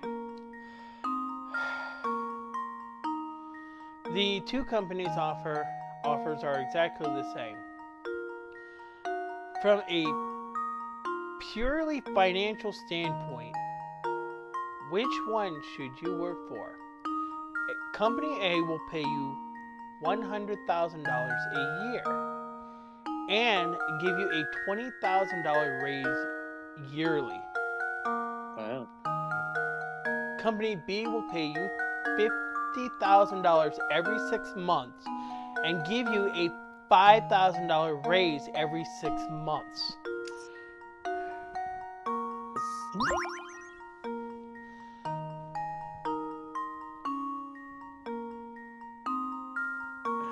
I get paid $50,000 every 6 months, so that is still $100,000 a year. But every 6 months, I get a $5,000 raise. That's only $10,000 raise for an entire year. I say go to B.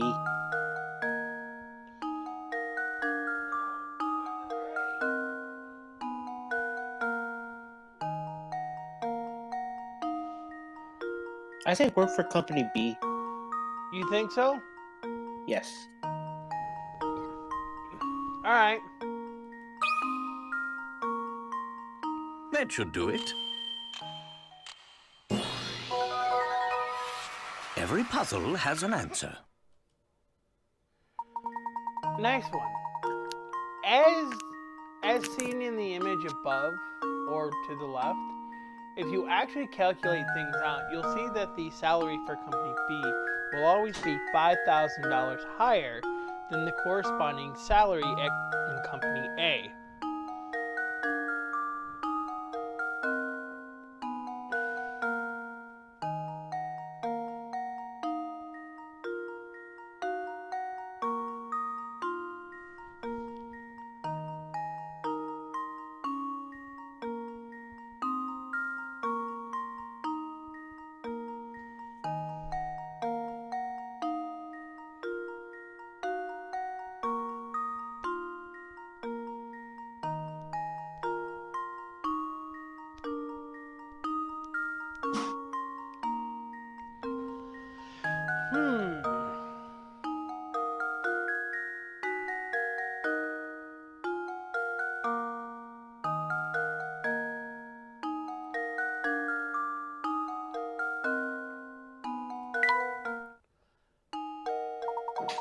Oh, you did it!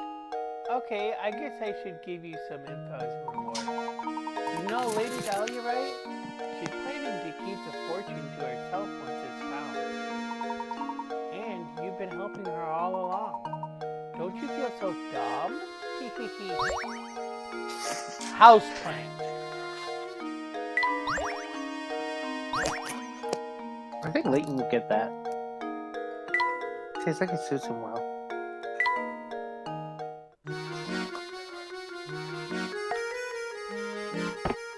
Ah, the delicate emerald hues of nature. Just lovely.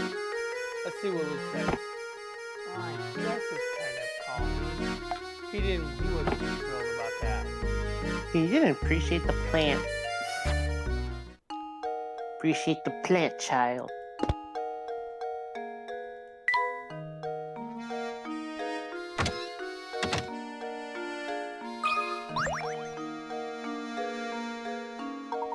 Hey, you two. You guys like chess, right? How about it? Want to sit down for a game?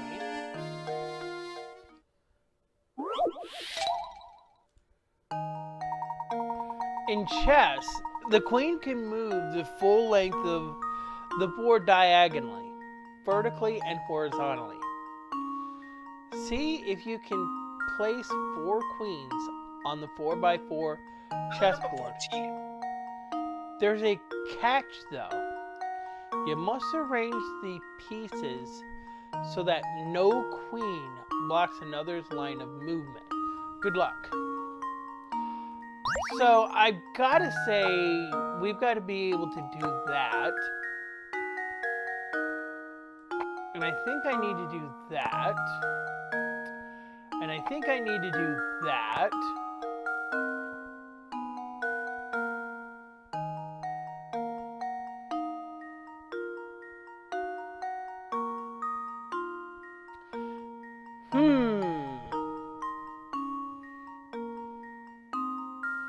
That can't work though, because then I've got a queen coming down here, so I gotta do this.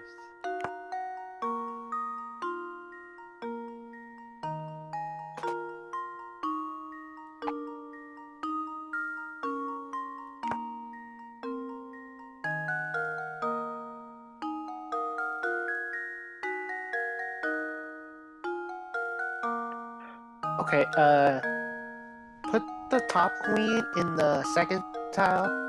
This one? Alright. And then the third queen, put it in the very first tile. Okay. The second queen, put it in the fourth tile. And the last The- one. Yeah, that. And the last one, put in the third one. Yeah. That is right. Okay, because nothing can go here then, because that would be blocking. Luke, here's my answer. Critical thinking is the key to success. Nicely played.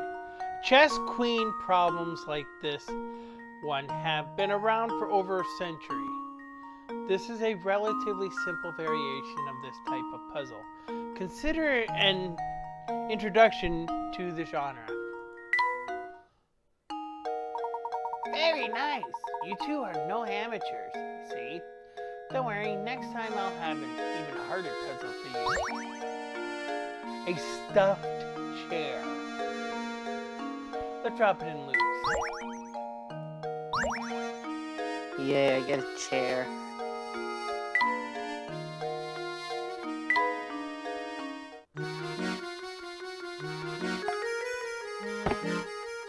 Mom, isn't this fancy? I bet it's all squishy and soft. Let's see what we... What luck! It's just perfect for curling up with a book. So, question.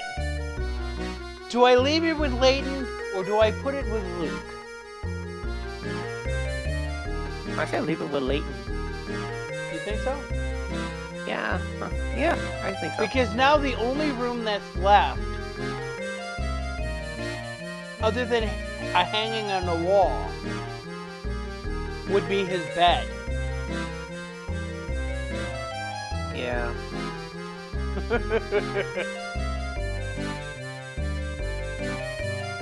Better than nothing. Here, he'll have something to sleep at too.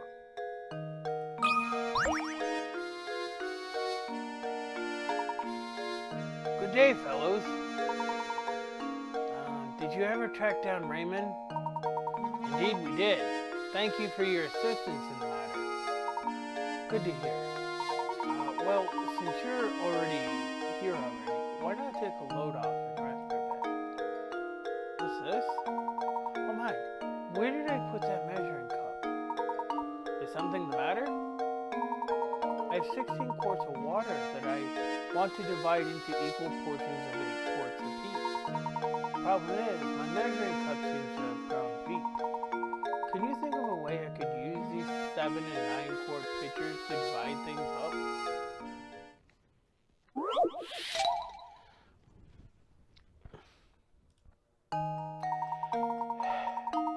You have one 16-quart pitcher full of water, one empty 9-quart pitcher, and one empty 7-quart pitcher. Using nothing but these 3 pitchers, can you divide the water evenly so that the 16 and 9-quart pitchers are each holding exactly 8 quarts of water?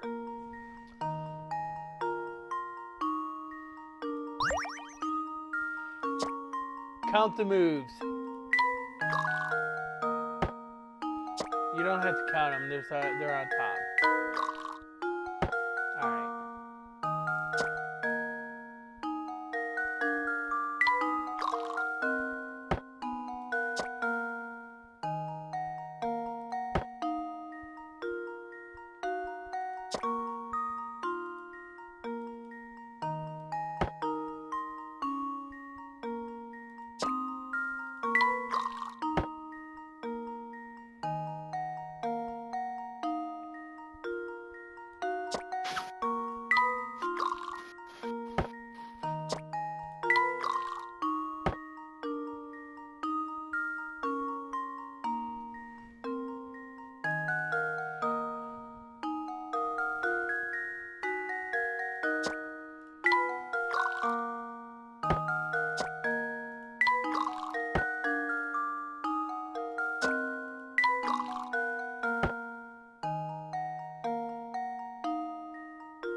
Start with 9.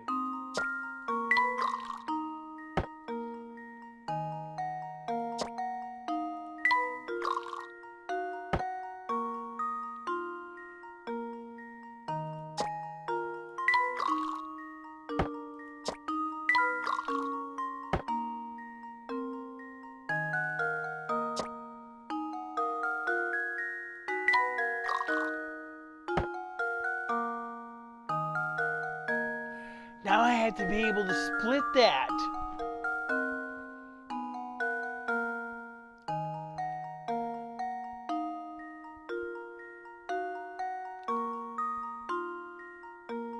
Okay. Let's put this in here. And let's do that. That didn't do a damn thing.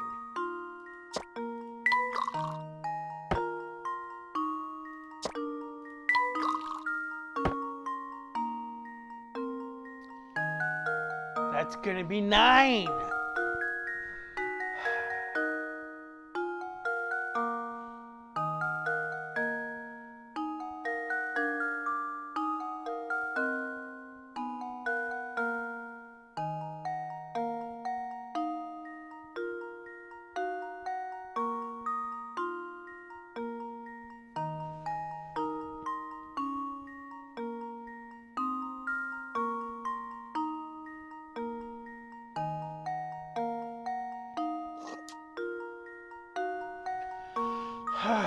Did you got it? Not yet. Sorry about that. I got a phone call. Okay. Okay. So let me do. Put the 2 in there. Let me do this. But that's going to make it 7. So what if I do this and dump that in there? 7, 3, 4, 5. So that makes 12.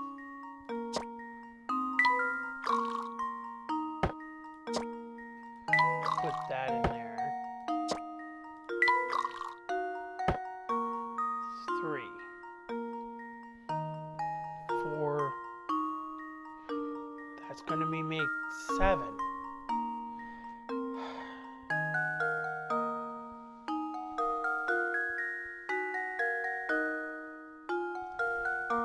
So what if I dump this?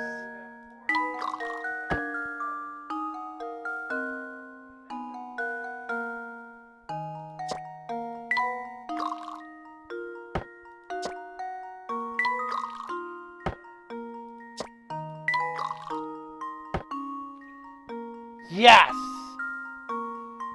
I finally got it.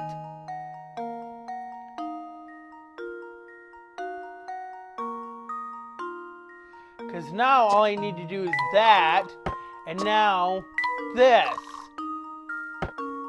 There we go. Critical thinking is the key Nice. to success. Wonderful. If you shift the water back and forth long enough, you'll eventually end up with 8 gallons in each pitcher. The shortest possible solution requires 15 moves. How many moves did I do that in? Probably 15. Because the last time I checked it was 12. When I got that one.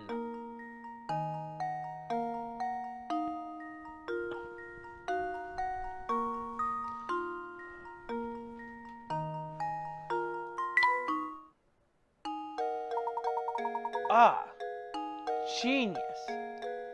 Now that you've done it for me, it all makes sense. I wish I had someone like you in the kitchen. Well, I meant to mention this earlier. I heard a rumor that the kidnapper lives in that tower. You know, I've never heard anyone say anything about the tower. Make sure you keep it clear of it, okay? Flower bouquet. Well, he's got the vase, so...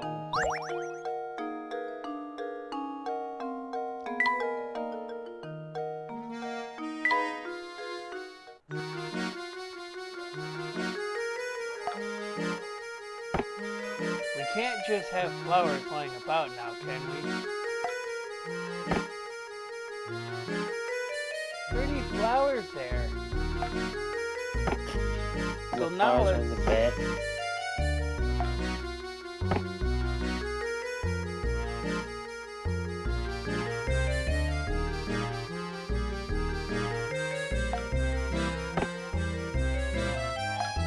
I think you just leave it with Layton. Yeah, because he likes the vase better. What?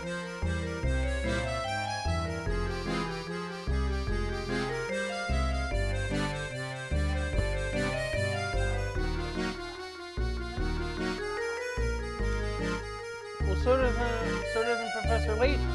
But they're laying on the floor.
Huh?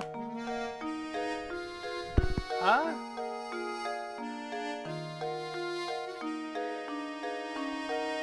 Well, his thing is mute. Huh? It's still locked shut. Just when will this place open? I wouldn't get your hopes up. The gate's covered in dust. I don't think anyone's been here for a long time.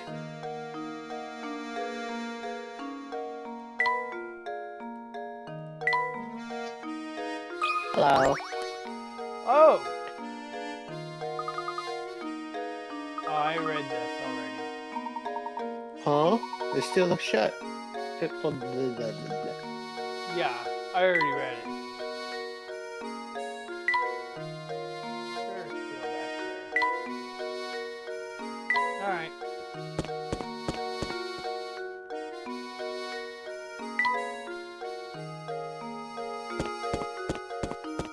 So where to next?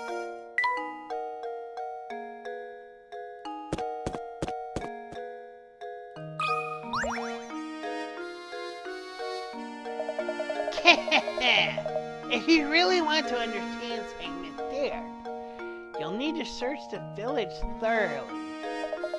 Good luck, fellas. You'll need it.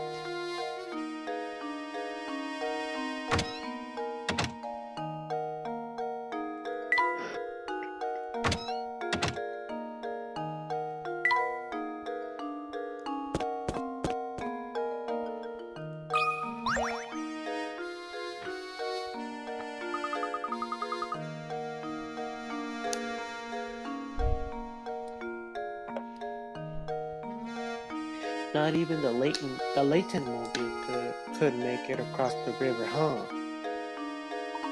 But of course, much as I adore the contraption, it is just a car after all.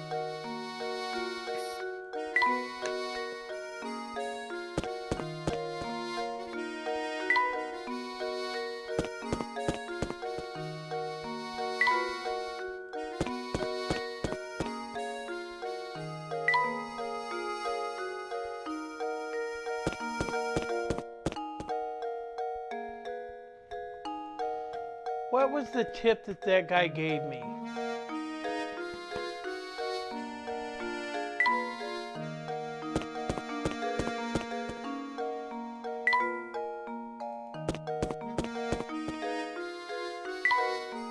I'm gonna go back in.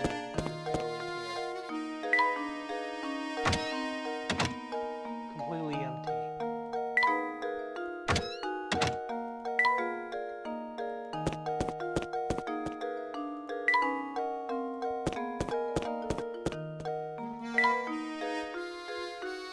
He told me somebody lives up in the tower.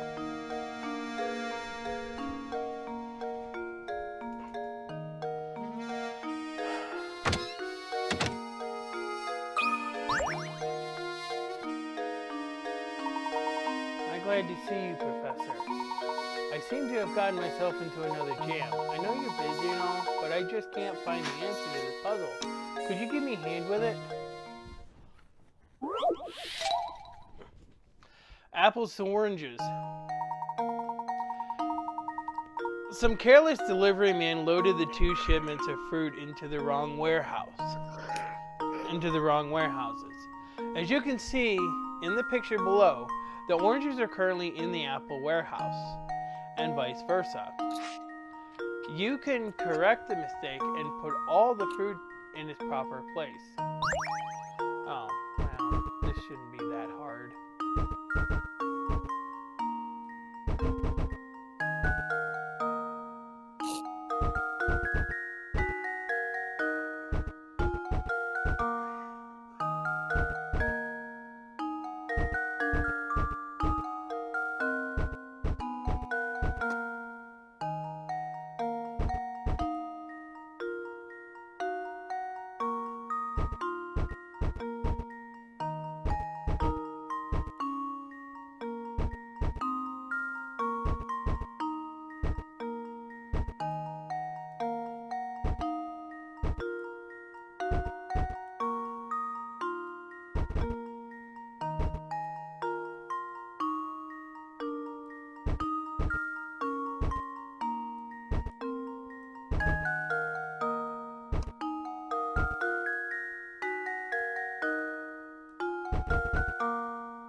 Oh, you see, you got it.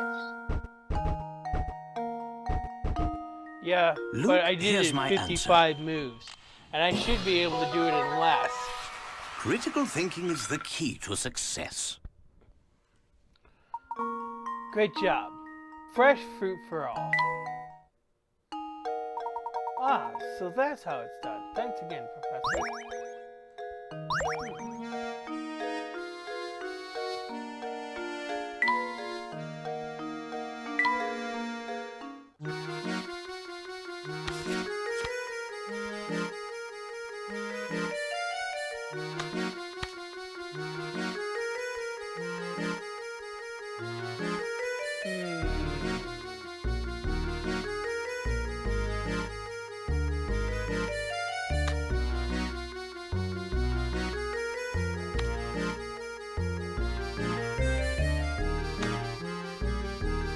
Huh?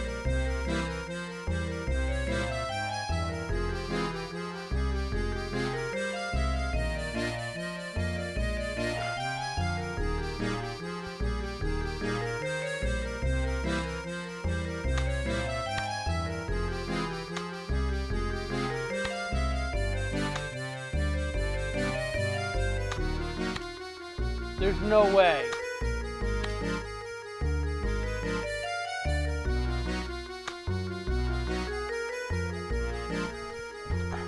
What?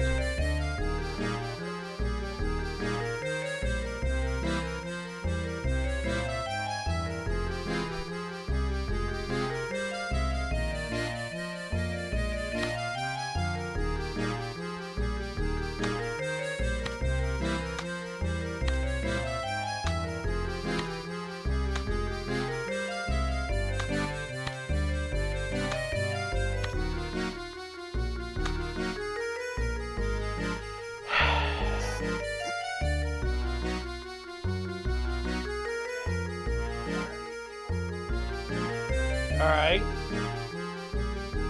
Is something wrong? You told me that last time that they should go on the top. But I think this piece goes here.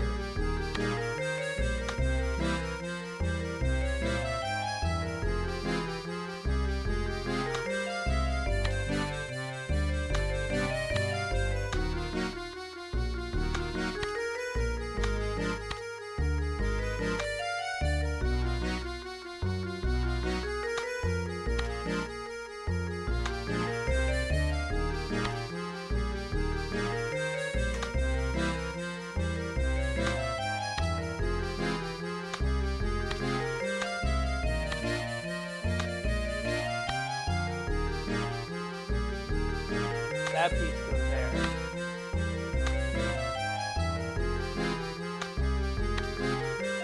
That piece goes there.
You got the piece already?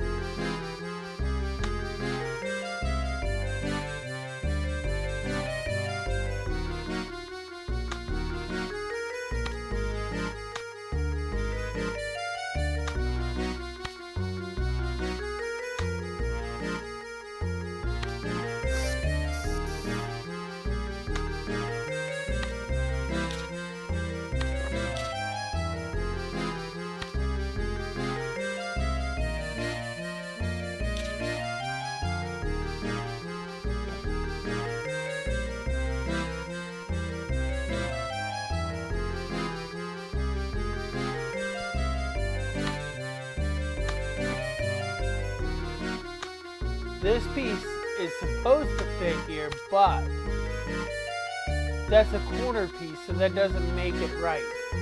Unless this piece is wrong. But it looks like that piece fits.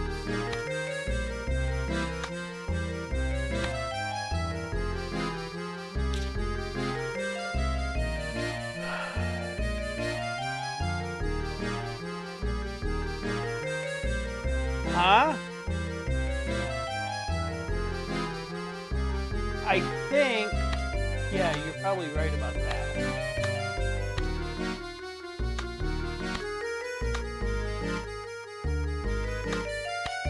I think you got it right.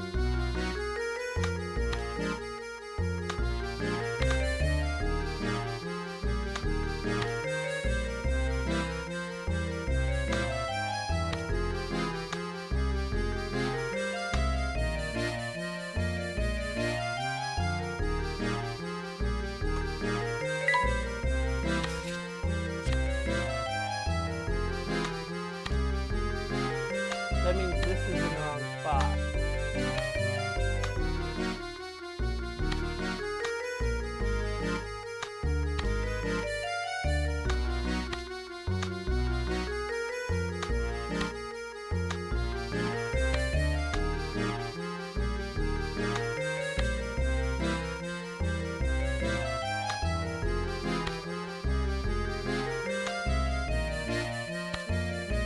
Oh, that goes up here.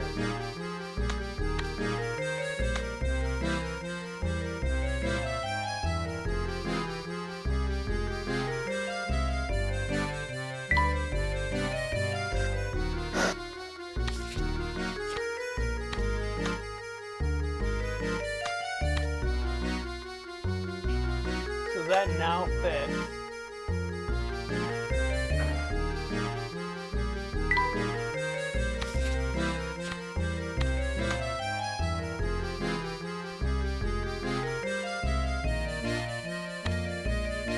This goes here.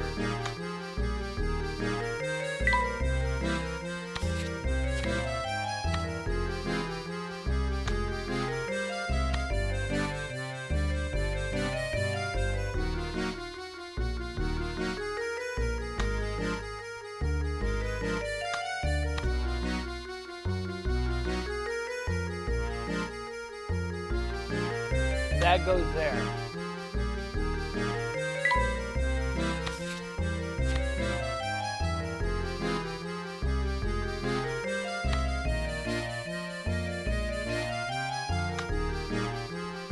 So where does this go?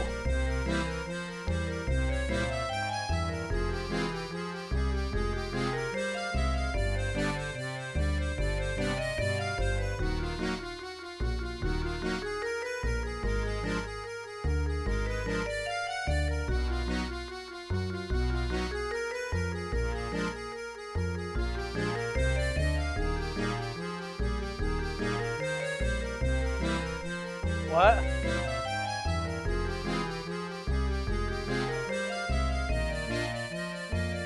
Everything else looks right, doesn't it? Yeah, it looks fine. Everything looks great, honestly. Or do you want it not to be interesting? Unless for some reason this piece is wrong. Which it kind of looks right. Because does that one look right? It's gotta be.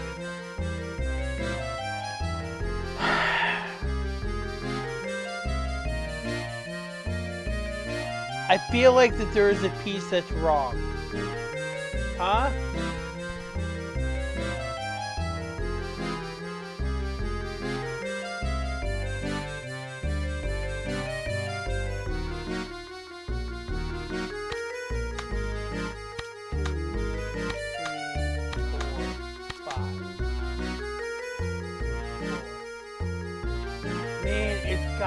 It's gotta fit in this puzzle though. In this painting though. So something has to be wrong. That fits. That fits there.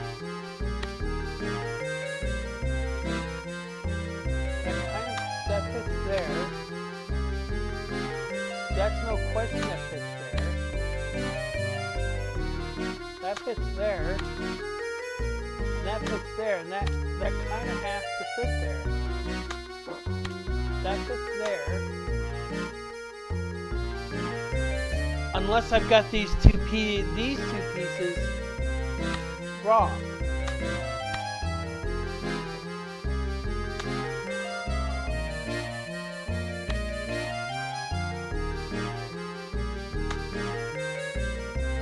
So this has to go like this then. I mean, everything was okay with when you had originally. Or you could worry about it until you got all the pieces.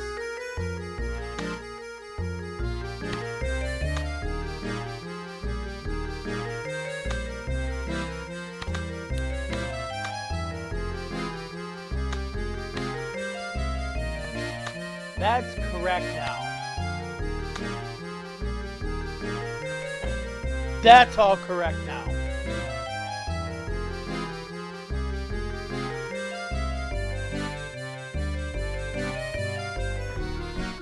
Now that looks right.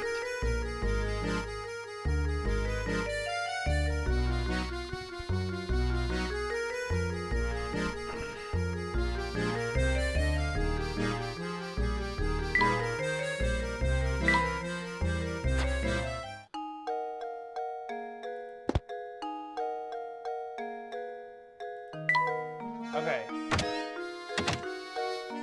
So now where am I heading now?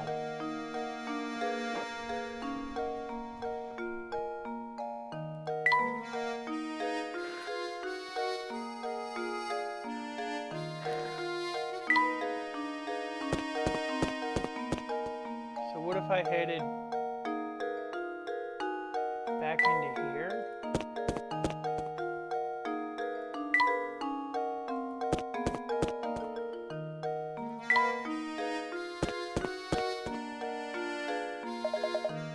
Ahem.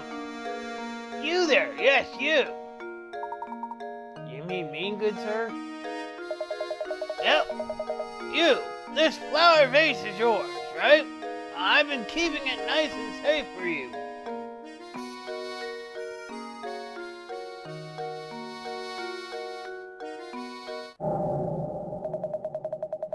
I've never seen anyone just forget something like this while shopping. Your vase case, har har. I'm sorry, but you must be mistaken. I've never seen that vase before in my life. What? This fancy vase doesn't belong to you? So why did that guy tell me to give this to you? Hmm? What did this man look like? Well, my head has a way of obscuring certain details from me. It's the worst, I tell you. Like bratwurst?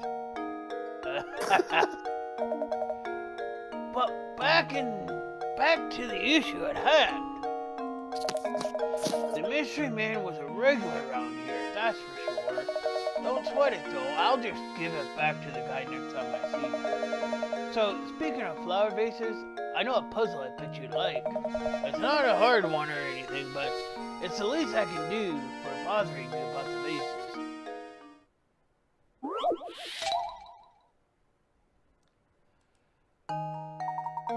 Oh boy, here we go.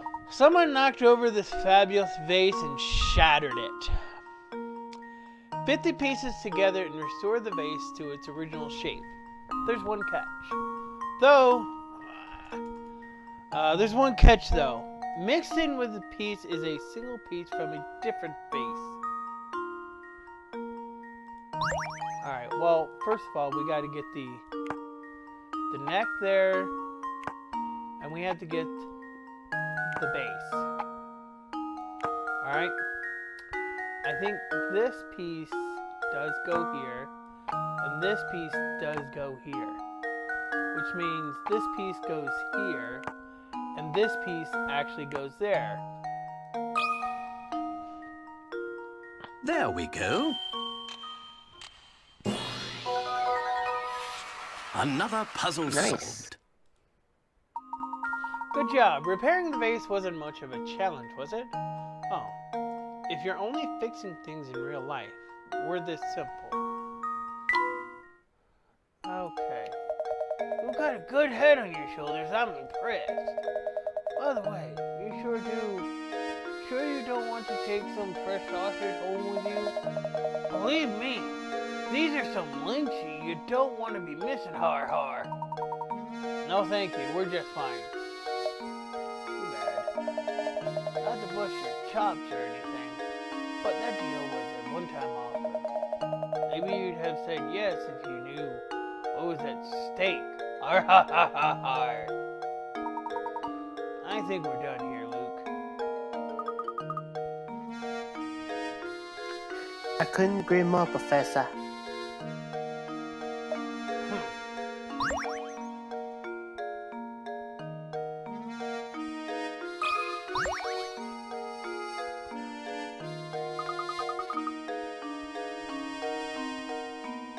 What kind of lout just throws trash on the ground?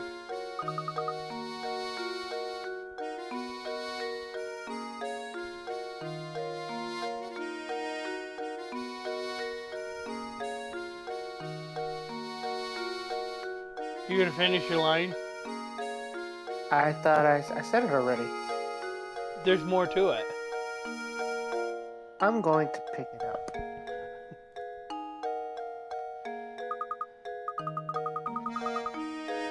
It's an old newspaper. Honestly, you think that everyone would know that trash go in the trash?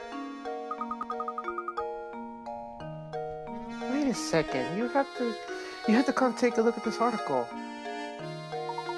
Wow, would you look at that? It seems to be Inspector Chelmy. Ha ha ha. Look at that. Chelmy hailed as brilliant detective and devoted husband.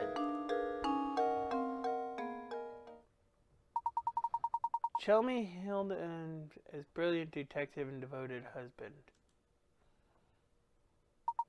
Chelmy celebrates each successful case with his favorite treat, his wife's sweet potato fritters.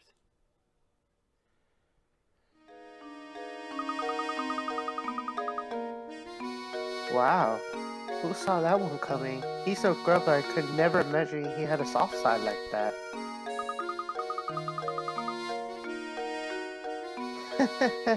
Just look at that old grub grieving over a plate of sweet potato fritters.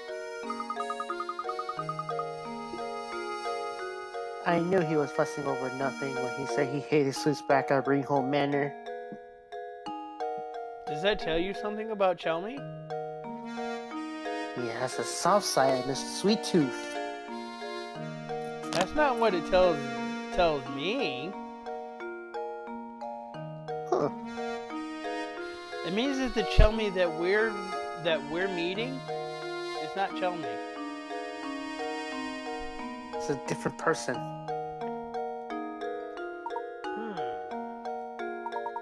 That's right, Luke. He did say that. How very curious.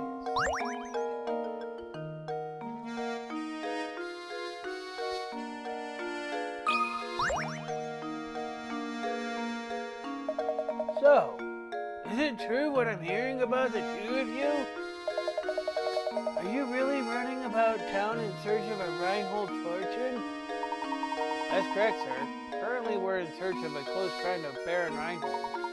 We believe he has entrusted this friend with an important note. Gracious, that's quite a search you have on your hands. Oh, excuse me, my name is Archibald. The Baron and I were great friends. Thick as thieves.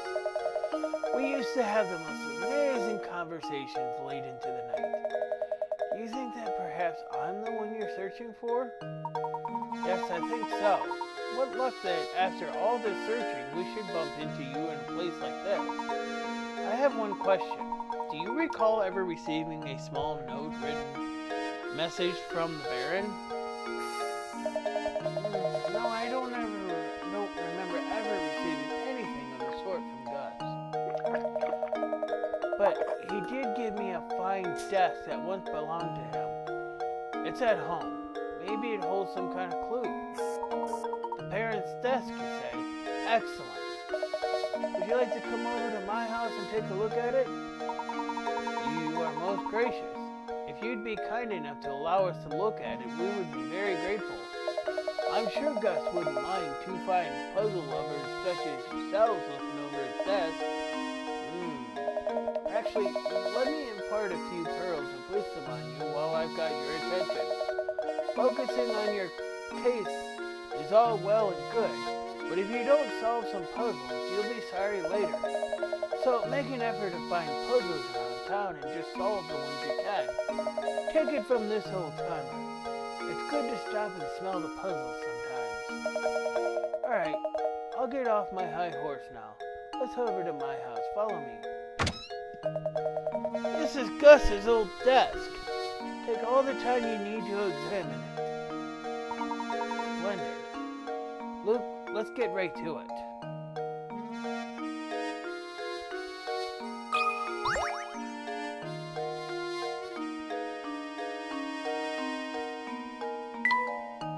This letter appears to have been left unfinished. This looks very long.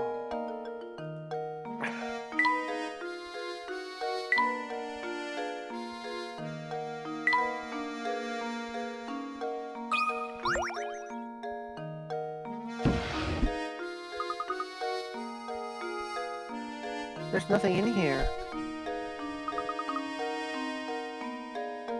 Let's look someplace else.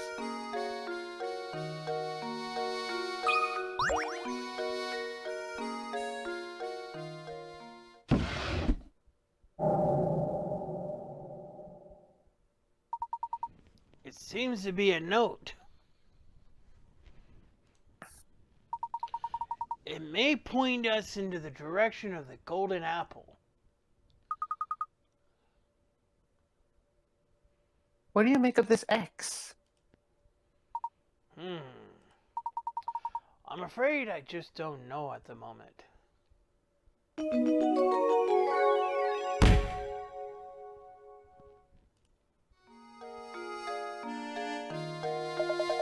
Sorry to interrupt you, but I just received a call for you from the innkeeper, Beatrice. It seems she's concerned about one of her lodgers, and she'd like your thoughts on the problem. Well, we best go help her. Thank you, Archibald. Now off to the inn we go, Luke. Yeah, you get to sleep on the floor again.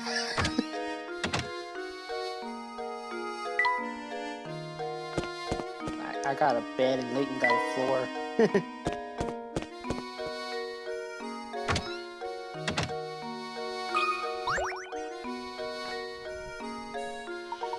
Welcome back, Professor. I've been so looking forward to your return. How did she know to call Archibald's place to find Professor Layton?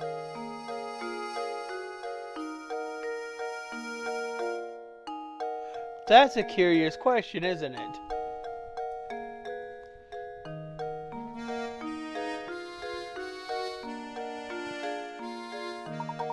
Thank you.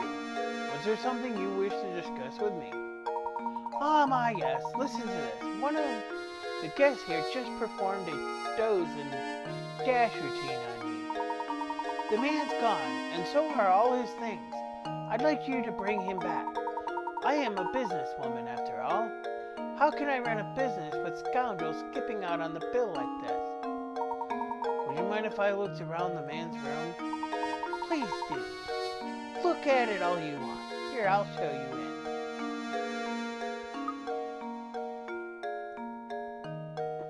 in. Yuck.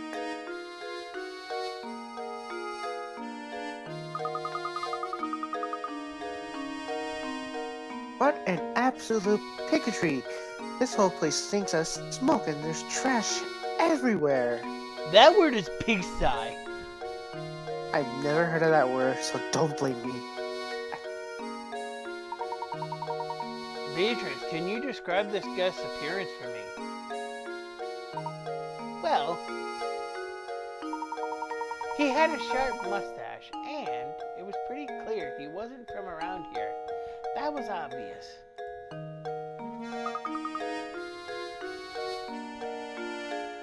A mustache. Reeks of smoke.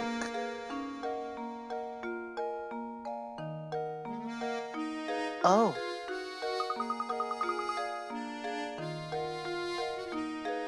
Do you suppose she could be talking about Inspector Chelmy?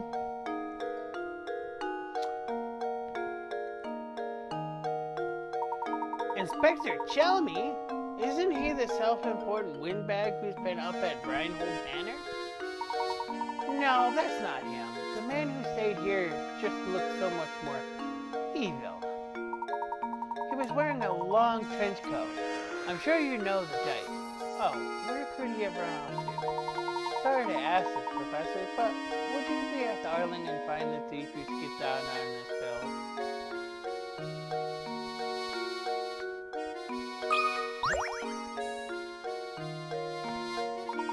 I'm counting on you to catch the no-good fiend who skipped out on his bill.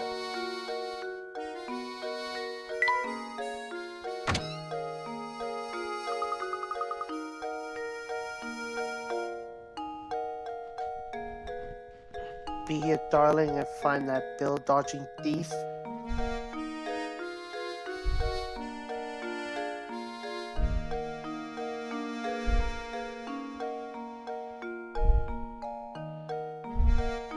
I think I said that already.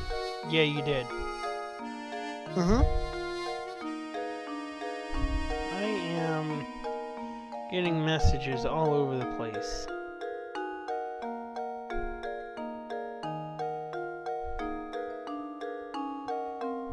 Which is good because it tells me who I can raid tonight. Well, that's wonderful.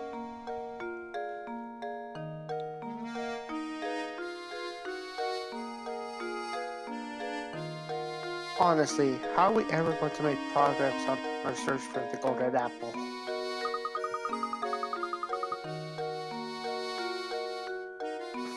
Things aren't looking good. No one knows anything about the item in question, and we have no leads. You talk too much, Luke. Oh my god. I'm beginning to wonder if this golden apple that everyone is in the flap over even exists. Now, Luke, I wouldn't say we're without any leads. Think, my boy. There's a place in St. Mystere that every villager has warned us to stay away from. What do you mean? The tower, Luke. No matter who we ask, no one seems to know a thing about the place. But suppose for a moment that the tower has something to do with the golden apple. Then it follows that the people of St. Mystere, scared to draw near the tower, wouldn't know anything. Of course, we need to investigate that tower. The tower marks the far northern border of St. Mystere. Let's search the road north of the market for a route to the tower.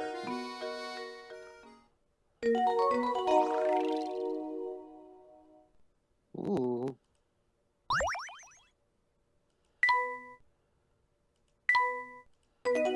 All that mess actually took me less than an hour. So let's catch up on here. We got a mystery here. Though Chelmy claims to dislike all sweets, a scrap of newspaper Luke found claims that his favorite food in the world is sweet potato fritters. That being the case, why did Chelmy fly into such a rage when Matthew brought some sweets at the manor?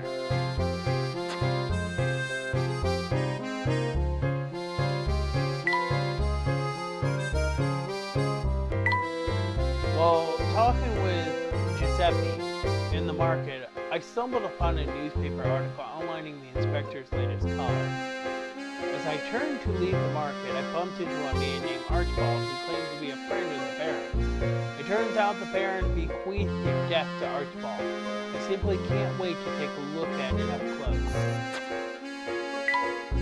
Archibald was kind enough to invite us to examine the desk he received from the Baron. Sure enough, hidden inside the desk was a note that seemed to have something to do with the location of the golden apple. I'll think on this more later, but for now, Beatrice has asked us to return to the inn, and we mustn't keep her waiting. Beatrice called us to the inn to tell us about a guest who had the audacity to leave without paying. It seems we aren't the only outsiders in town. I'll be sure to help Beatrice when the time is right. But first, I want to investigate the road in the northernmost part of town.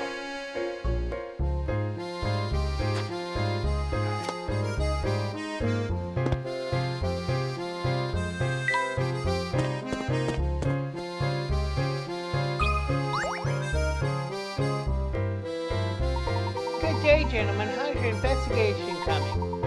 I can't imagine it's much fun asking questions all day, so how about a puzzle to liven things up?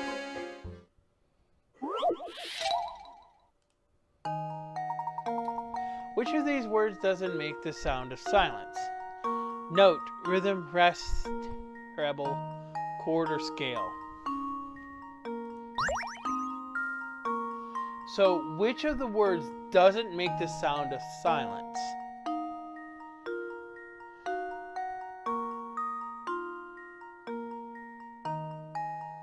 Hey, Ancient One! Oh, hey, Ancient One. Welcome. So what word sounds like it doesn't make the sound of silence? Oof. Oh, damn. And keep in mind, these words are for music. Uh-huh. So, in other words, which one of these words should make a sound?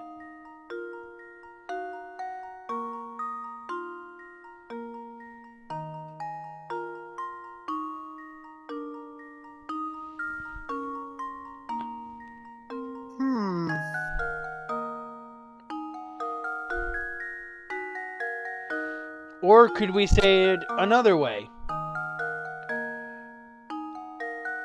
Which one of these words will only make a sound and not silence?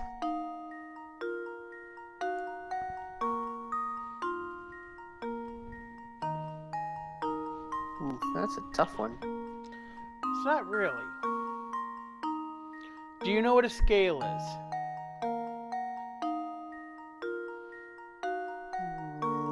Not really. A scale in music is like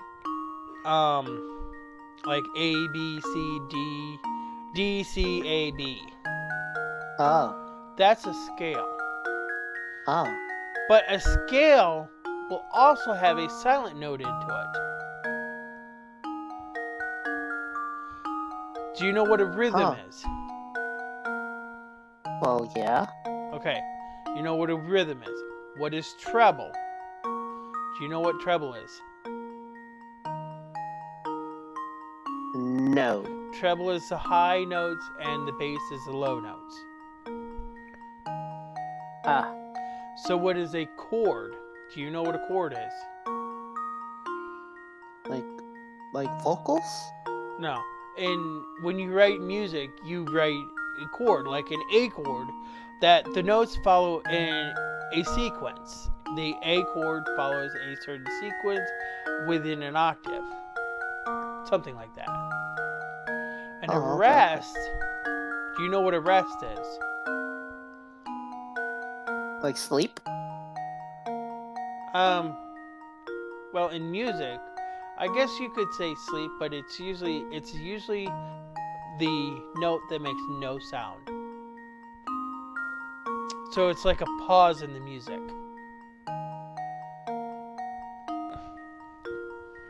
So have I narrowed one down?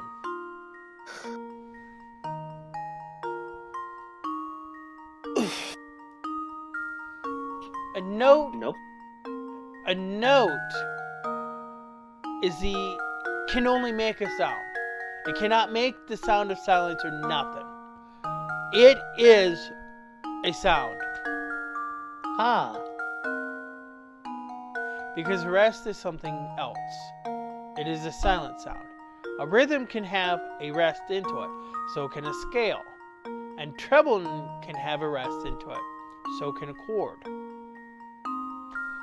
But a note is clearly on a scale to make a sound. And if you want to check my answer, you certainly can. But I think I know enough about music to say that a note is a sound, regardless. Mm-hmm. I think I've got it. No. Are you I'm serious? so embarrassed. What? Carefully about the inscription again. Are you serious? Okay. The sound of silence. The word doesn't make the sound of silence. Let me go to the hint. Because a note can only make a sound. When you see a group of words that have similar theme, it's easy to get hung up on their meanings instead. Look for other ways to interpret the question asked of you. For example, other than a very literal definition, what else could the sound of silence be referring to? Read each word out loud and pay attention to how they differ from each other. In particular, think about how each word is pronounced. Okay, so it's not talking about the music, but even though these are all terms for music, still suck. Think about what letters aren't pronounced. Okay, scale, it pronounces all the letters. Note pronounces all of them.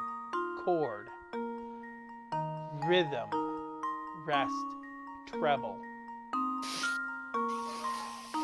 I guess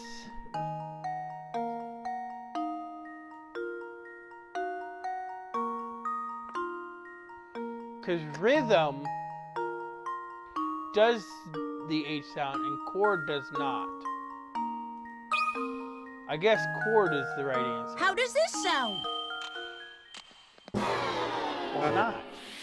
Oh, I was sure I had it. Alright. So what am I not getting out of this? Okay. So the music explanation I did. Which of these words doesn't make the sound of silence? Chord, treble, rest, scale, rhythm. It's rest. Is it? Because rest is no sound at all. How is rest? Well, here's my guess. Professor, I've solved it. It's not talking about the definition what rest is. Actually, that's right. The answer is rest. All of the other options have silent letters. Are you serious? Wait, what? All of those words have a silent letter. And rest, you say all the letters. Okay, so... What? Yeah, this is why English is the hardest language. It's no wonder why Tara always tell me you should study more.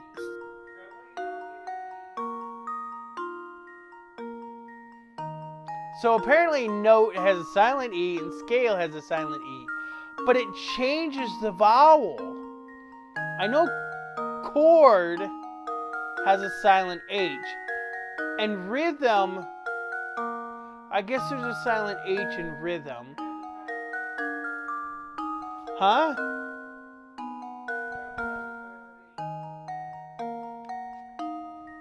Okay.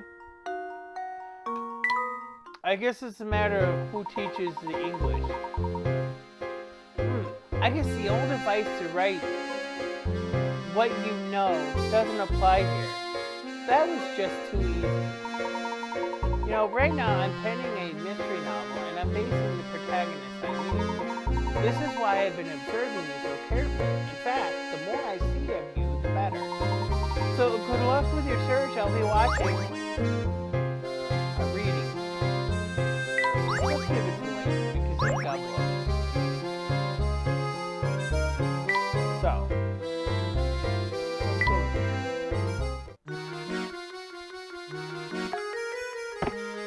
Ah, yes.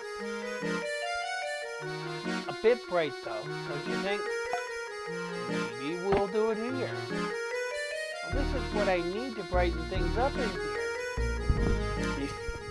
I guess you could keep it to Luke, I guess. Luke's happiness is alright. Yes, because Luke's... I still don't understand why he has a base in front of the desk. I'm not going to question it. It's best if you don't answer. It's best if you don't question it.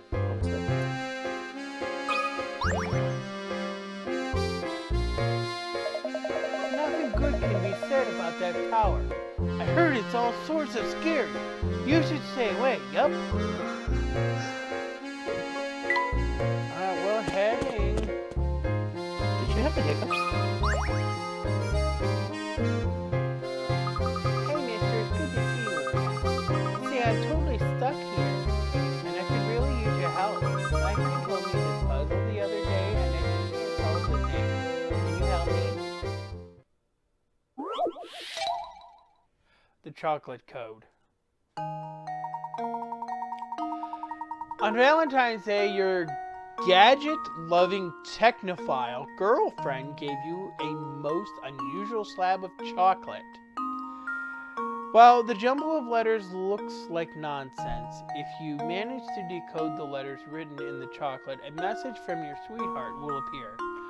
What is she trying to tell you?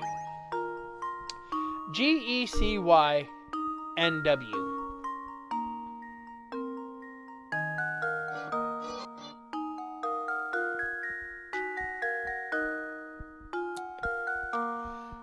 If you know texting, I think you know this answer.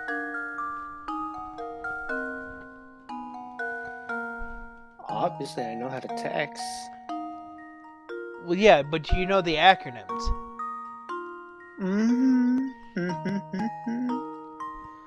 Yeah. You do. Do you know this one?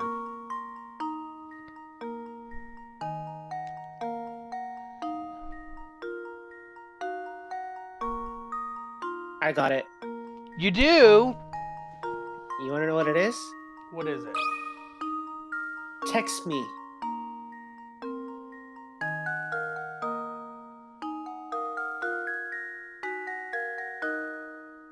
No, I'd rather not. I'm gonna just put it on read and that's it.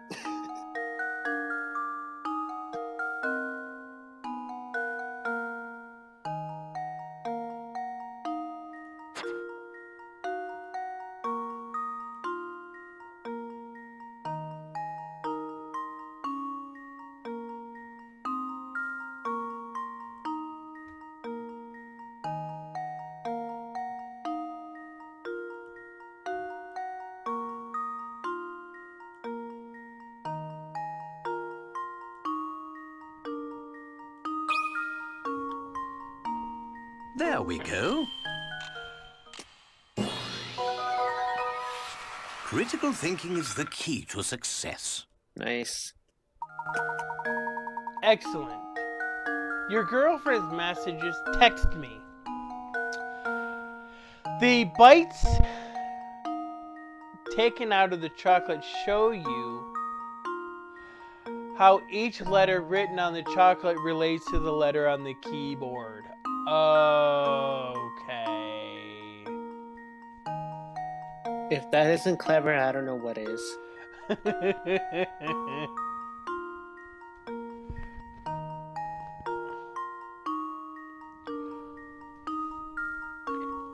That's just my girlfriend right there. That's why she's a technophile. Yep. Oh, is that all you had to do to figure it out? Why didn't I think of that? Can you keep a secret? Don't tell Audrey. You told me the answer, okay? Thanks, mister. I'm so dumb. Let's go tell her.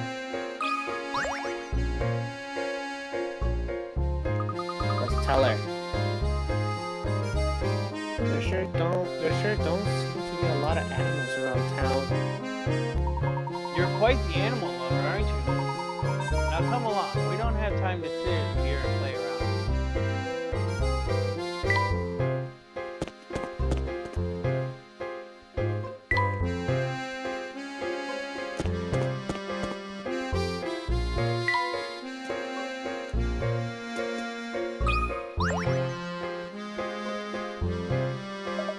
Well, if it isn't you two again, alright, if you want your fortune to solve this puzzle.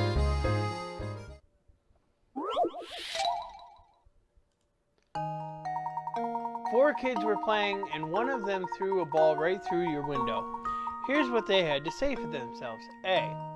Not me, I didn't break a thing. B. Okay, I'll tell the truth. It was me, I broke it. C. Don't be mad at A, he didn't do anything. D. B didn't break the glass, I swear. You know for a fact that the scamp who broke your window is lying. However, an unknown number of the other children may be lying as well.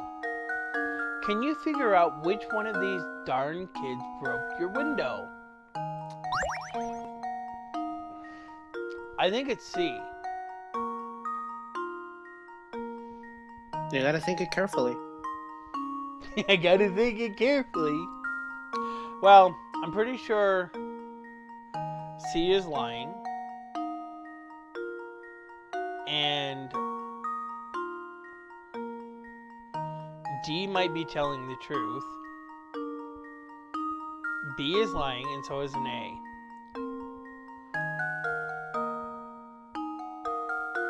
It's A. You think A did it?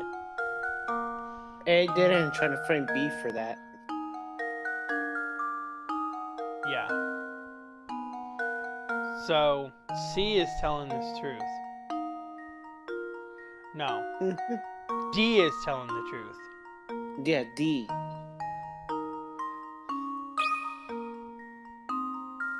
That should do it. Every puzzle has an answer. Good job. B and C were also lying about what happened, even though they themselves didn't break the glass.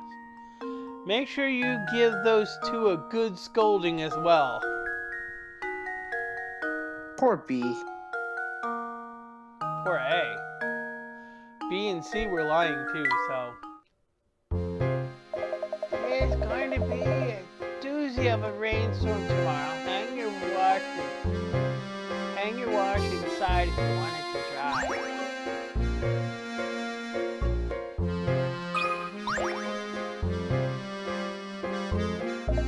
You sure I can't interest you in a nice cut of veal? It's a veal deal. Ha ha ha.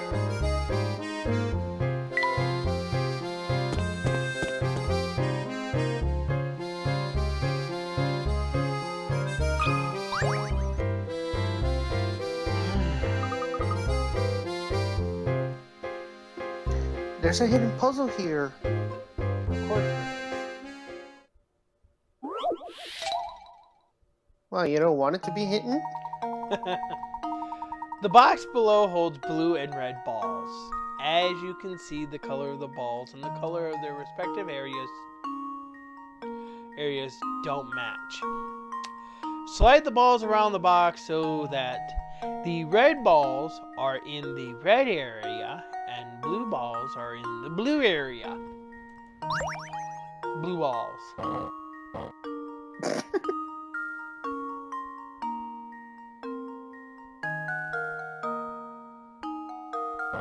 Oh, this one's a bit tricky. Yeah, there's going to be a lot of back and forth.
I'm going to restart this. So.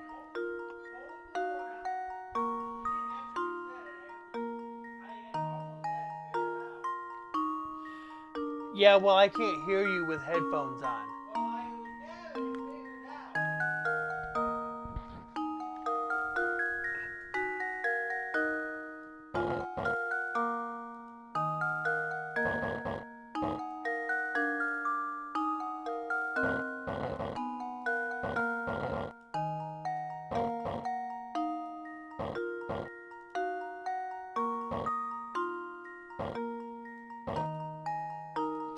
I wasted so many.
That sounds so wrong, Cooch.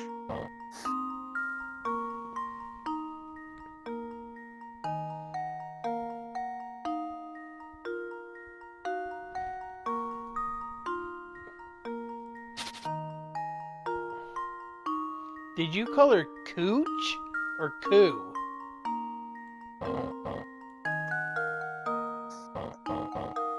I don't know anything about name pronunciation, so.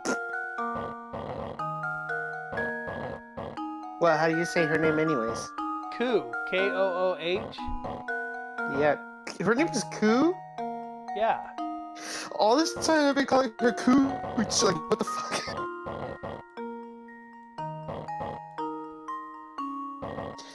Oh my god, I am so sorry. I'm so stupid.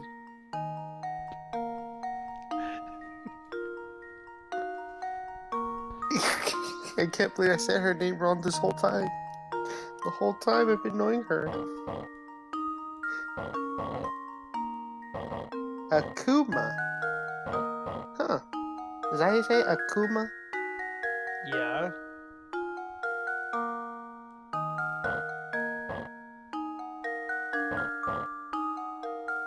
Wow.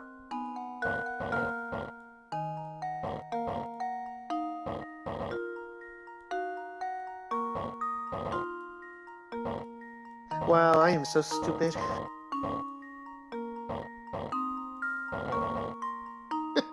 I am so embarrassed right now.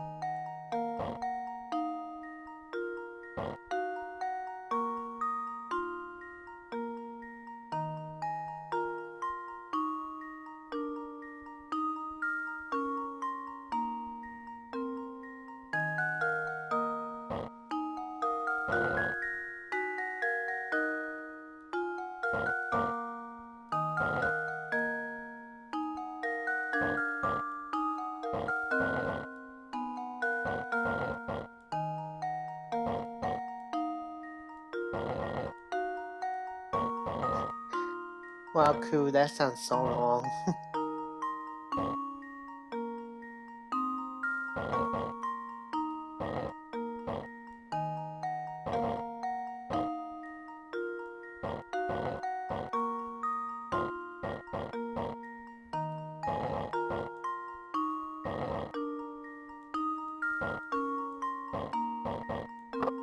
I think I've got it. Annie, you did it. Let's go. Professor, I've solved it. Good job. This puzzle can be completed in 30 moves. Does that make you want to retry it? How many moves did I do that in? More than 30. I think I had 33 moves. I think I saw it was 22. No, there was more than 22. I'm pretty sure. Oh, she said, Koo said 47. 47. 30 moves my a foot. That puzzle was a tough one.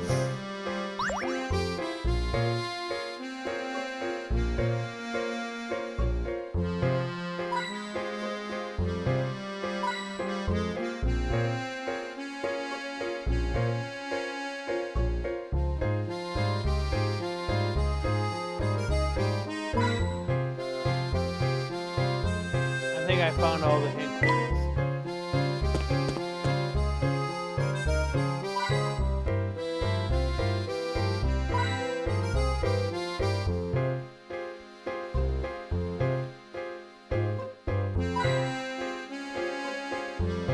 This lady is so crazy.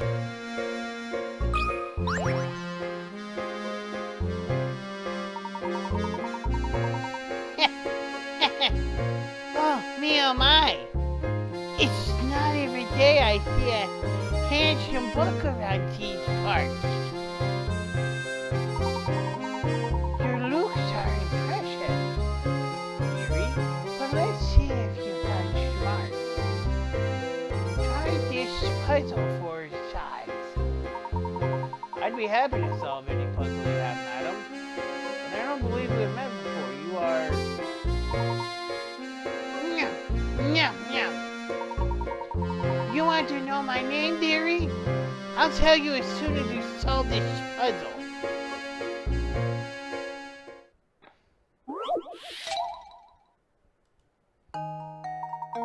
You've scattered a deck of 52 cards and one joker face down on the table so that you don't know which card is where.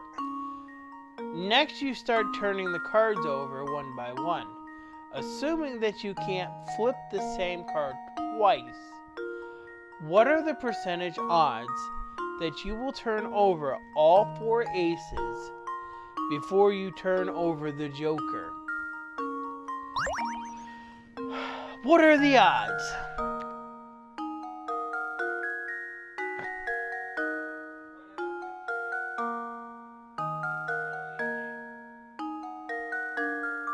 Okay.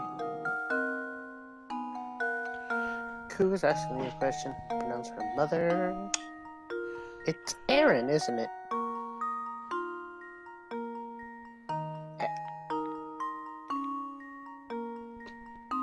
Nice.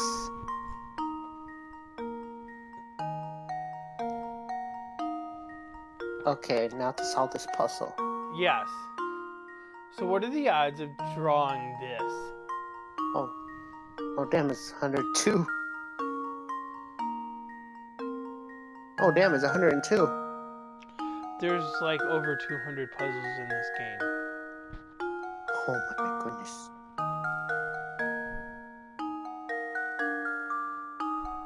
Uh, 20%? You're gonna go with 20%? Yep. Alright, let's go with 20%.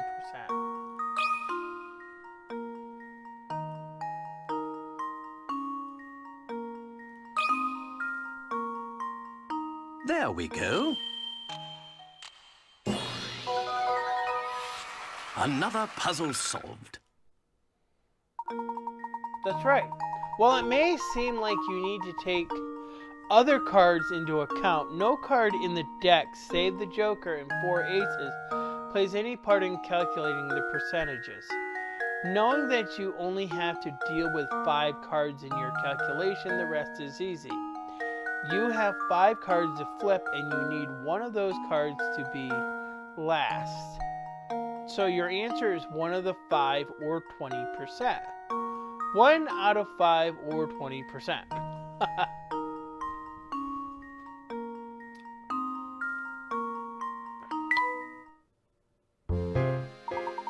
Yeah. Yes, indeed. That's right. Smarts and looks. You're just a total package, aren't you? I'm Martha, and I just love cards. Especially puzzles that use cards. Well, those are my favorites. Yum, yum, yum. I don't think I've mentioned how much I also enjoy the company of getting some men. Professor, don't we have somewhere to be right now?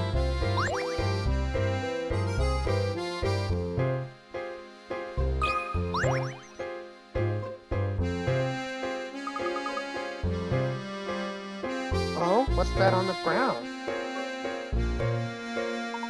It appears to be a scrap of paper. Can you please read what's written on it? Leave it to me, Professor.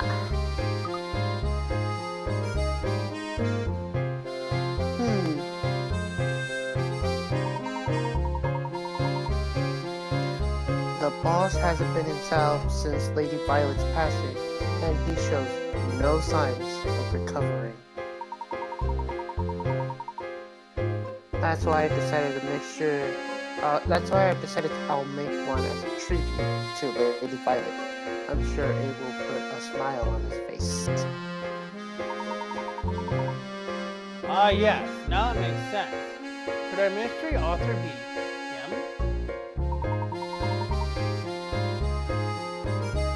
I worked my fingers on the bone trying to cheer up the boss.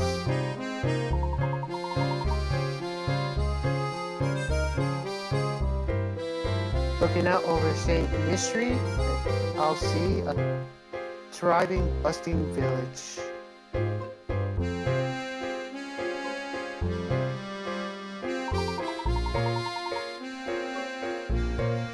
With so many villagers to keep him company, maybe he can finally be happy again.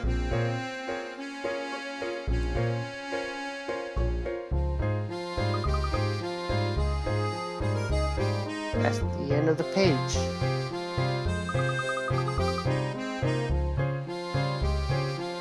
Professor, what's the matter? You look deep in thought.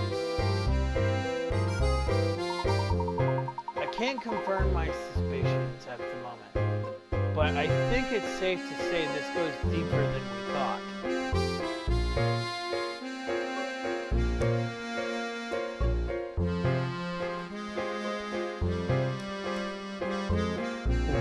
What could this mean? Do you know what this means? What does it mean? What does it mean? I'm not going to spoil anything. There's a reason why it's called a curious village. Oh, now it's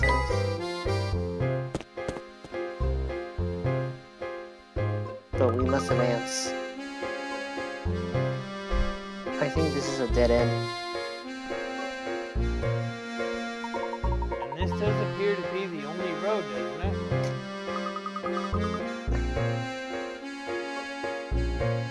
Gosh, that tower sure looks awfully ominous, doesn't it?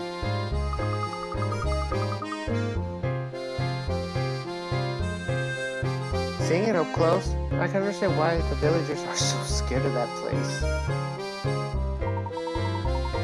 Let's take a closer look at this wall. There might be more to it than meets the eye.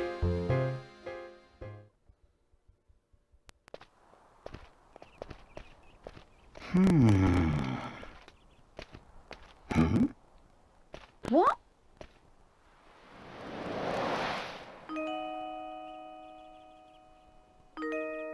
And who might you be? Well, I'd rather not say. Huh? Why not? What are you hiding? We seek access to the tower. Do you think you could help us, miss? The tower? Huh? Oh, wait!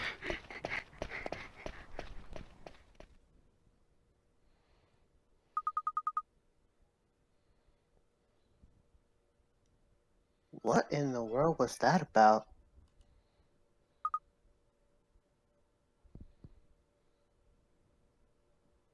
Huh?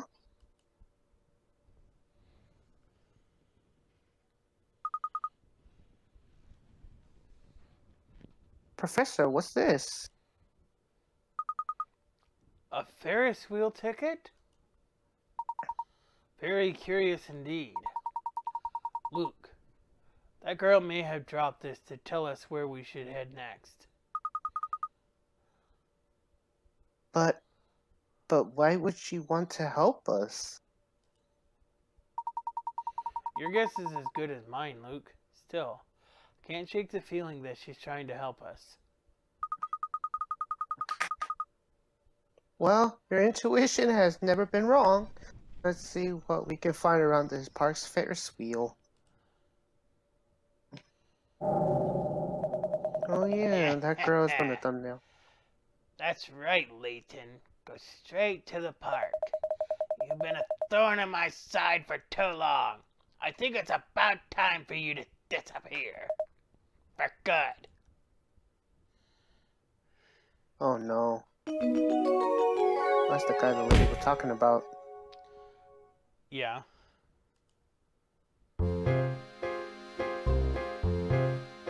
So this is where we are going to save.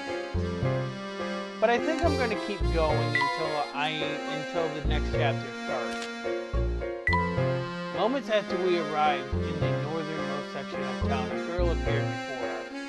From her expression, it was clear she had a message for us, but something in the shadows frightened her off before she could say anything. She did, however, leave behind a clue, namely a single ticket to the town Ferris wheel.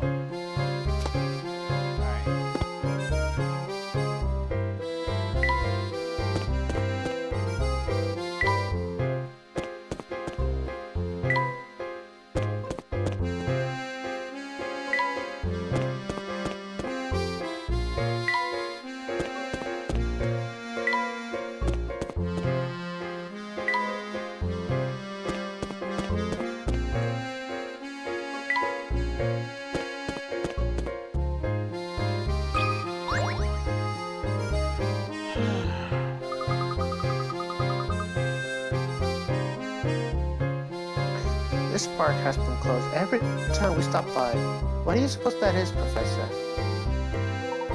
I haven't the foggiest idea. Perhaps we should ask someone in town hall.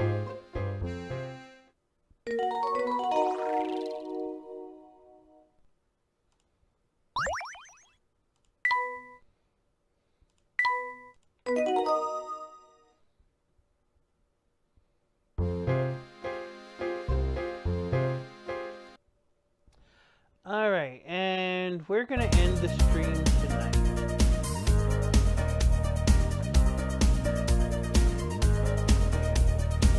Alright, let's go find a raid target! thank you for having me again. Well, if you can make it next time, then we should be able to do this again. Oh, we'll do some situation. Yeah. Alright, well, I'm signing off. Goodbye.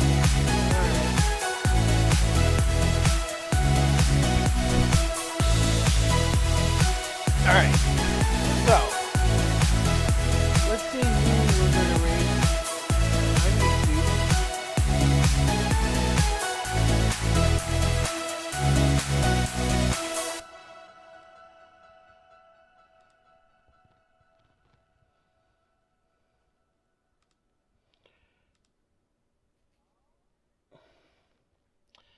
I think we're going to rate Zelda Girl.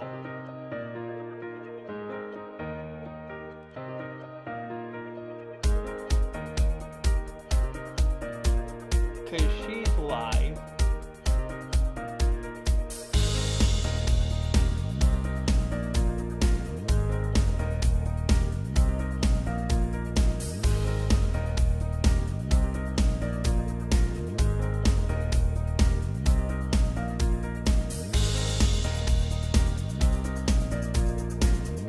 Don't look at your message.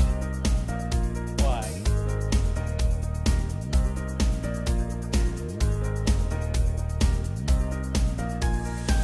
Wait and see if this failure is still alive.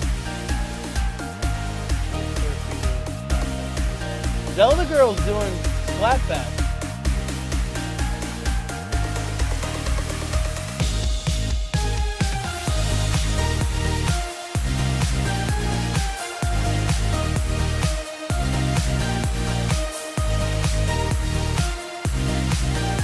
I would think Azalea is still live, isn't she? Yeah, she's still live.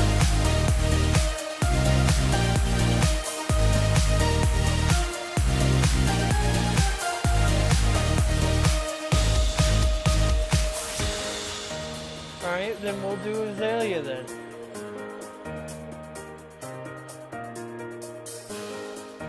You want to do Azalea then?